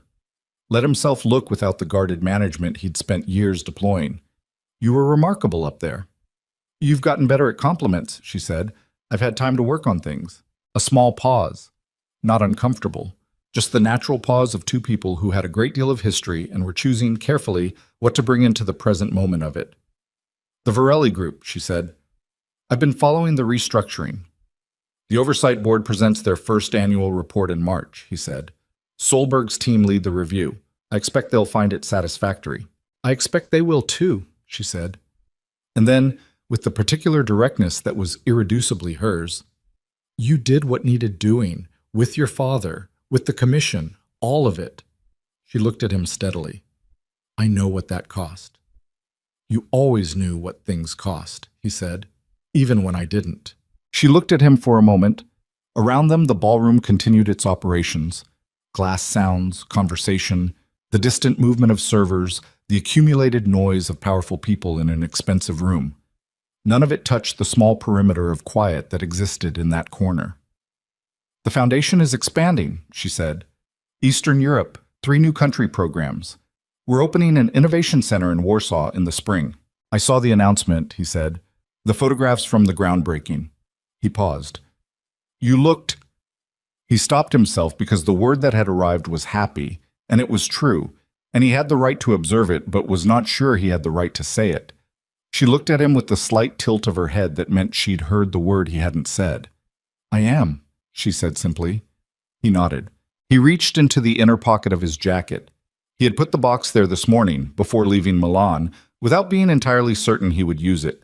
He had held it in his hand for a moment in the bedroom that was different now, the house that was quieter now, the life that was smaller and more honest and more entirely his own. And then he had put it in his pocket because it belonged in motion, not in a drawer. He set the small box on the surface of the narrow ledge they were standing beside. She looked at it. She looked at him. "I'm not giving it back," he said. "I'm not asking anything. I just—" He stopped, found the actual words, which were harder than the rehearsed ones. "I carried it for too long as something it wasn't. A second chance. A thing I was owed." He looked at the box. "You put it in my hand the night you left. You placed it very carefully. I understand now what that meant, that it was mine to carry, mine to figure out." He looked up at her. "I figured it out." She looked at him for a long time. The ballroom moved around them. Someone laughed loudly near the bar. A server passed with a tray. The chandelier above threw its fractured light across everything equally. The powerful and the uncertain, the arrived and the still becoming. What did you figure out? She said. That I spent years treating it as a representation of what I'd lost, he said, when it was actually a representation of what I'd failed to protect when I had it. Those are different things. The first one is about me. The second one is about you. He paused. I needed to understand the difference before I could stop carrying it the wrong way. She looked at the box for a moment. She did not pick it up. I'm not, she started and then stopped, and for just one moment something moved behind her eyes that was not composed and not calculated, just the raw, briefly visible fact of everything the two of them had been to each other. It passed quickly, with the practiced efficiency that he recognized as the discipline of a woman who had done the hard internal work of arriving at a life she actually wanted and was not about to destabilize it for the pull of what had been lost. I know, he said. I know you're not. I'm not asking. Then what are you doing? He looked at her. Closing something properly, he said. Instead of the way I've closed everything else, badly, halfway, with loose ends I told myself I'd come back to. He picked the box up, put it back in his pocket. That's all. She watched him do it. Then she did something he had not predicted. She exhaled. Long, slow, the specific exhale of someone releasing something they'd been holding at a particular tension. Not grief. Something more complex, the release of a weight she'd been carrying too, the counterpart weight to his. The thing you carried when someone you'd loved completely had hurt you completely, and you'd had to build everything after it with that fact as part of your foundation. You're different, she said. I'm trying to be, he said. No, she said, and her voice was quiet and precise. You are. Past tense. Not trying.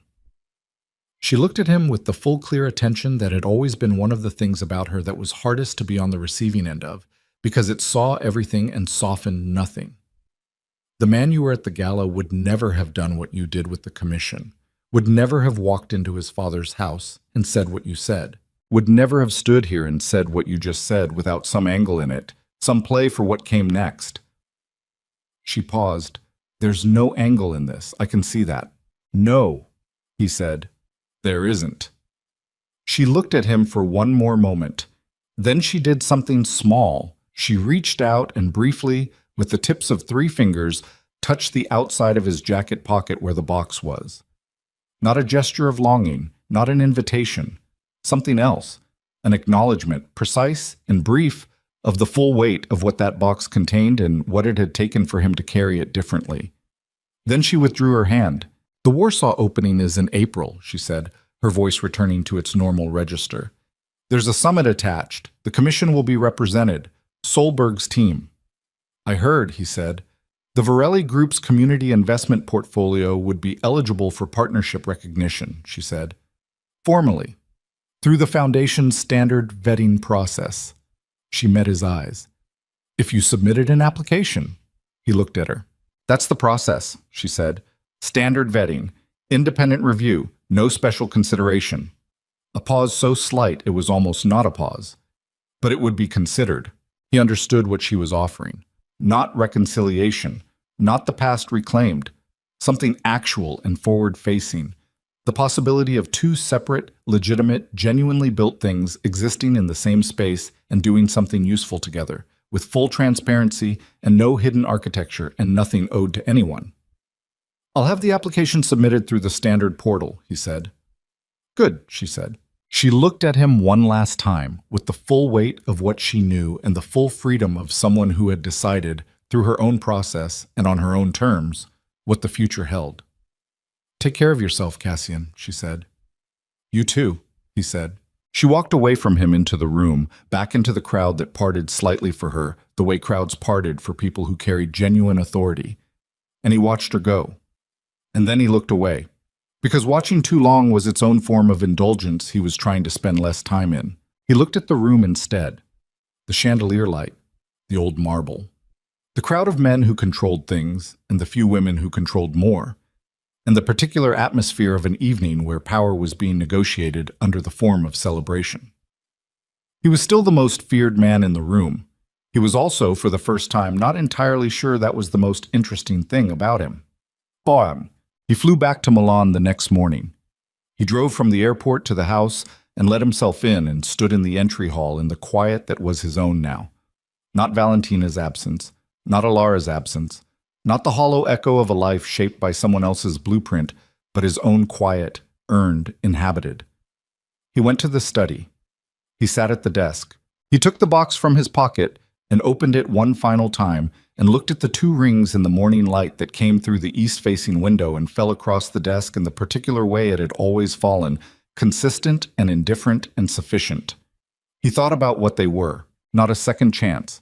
He had understood that since Edinburgh. Not a failed love, which was the easy story, the one that let him be the protagonist of his own grief rather than the architect of his own failure. Not a symbol of what had been taken from him.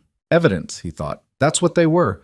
Evidence that he had once been loved completely by someone who saw him clearly, and that he had failed to protect it, and that the failure had cost exactly what it should have cost, and that the cost had changed him in ways that nothing easier would have managed. He closed the box. He did not put it back in the drawer.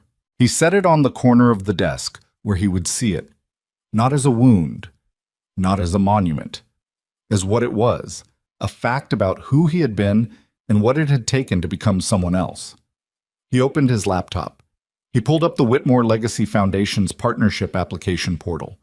He began to fill out the form: organization name, contact information, summary of community investment portfolio, evidence of operational independence and transparent financial governance, letters of reference from the Commission's Oversight Board, which he had, 3 of them, signed by Irene Solberg's team. He worked through it with care.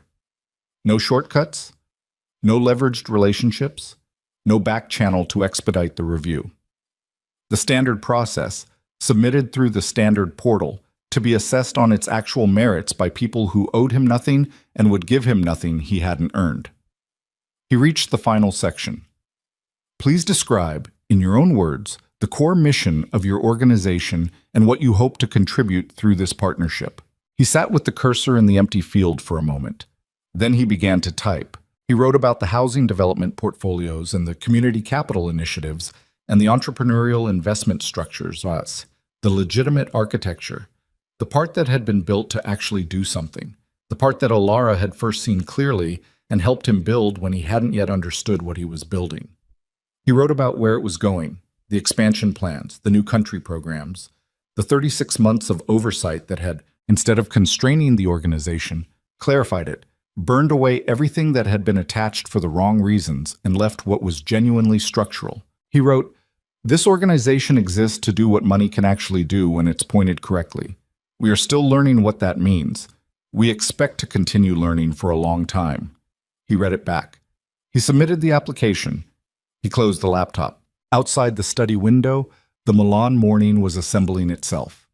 The street sounds, the light moving across the buildings opposite, the city doing what cities did, which was continue, indifferent and generative and relentlessly forward-moving regardless of the weather of any individual life within it. He stood at the window. He thought about Alara in Warsaw in April, standing at the opening of something she'd built from nothing but her own capability and her own clarity, and the decision she'd made in an Edinburgh flat in the rain that the version of herself that waited for him had to disappear, so the version of herself that stood in rooms like that could exist. He thought about his father in Como, under monitoring, in the late autumn of a life defined by the conviction that power was its own justification, learning for the first time what it felt like to be on the other side of that conviction. He thought about Dario, who had traced the records that changed everything and then stayed anyway, which was its own kind of loyalty and deserved to be recognized as such. He thought about Irina Solberg, who had looked at the legitimate architecture of an organization built inside a corrupt one and said, it would be a significant waste to lose it, and had meant it, and had built the legal framework to protect it, because she understood that the work mattered independent of the people who had failed around it. He thought about a small box on the corner of a desk. He turned away from the window.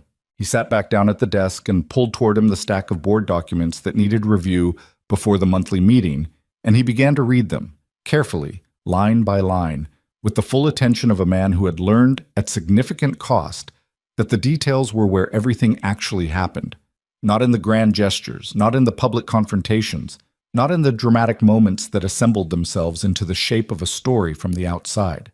In the details, in the daily decisions, in the choice, made again and again without audience or applause, to be the man who did the harder right thing instead of the easier wrong one. That was the work. He did it. The Milan morning continued outside the window. The city did not notice or care. That was exactly as it should be.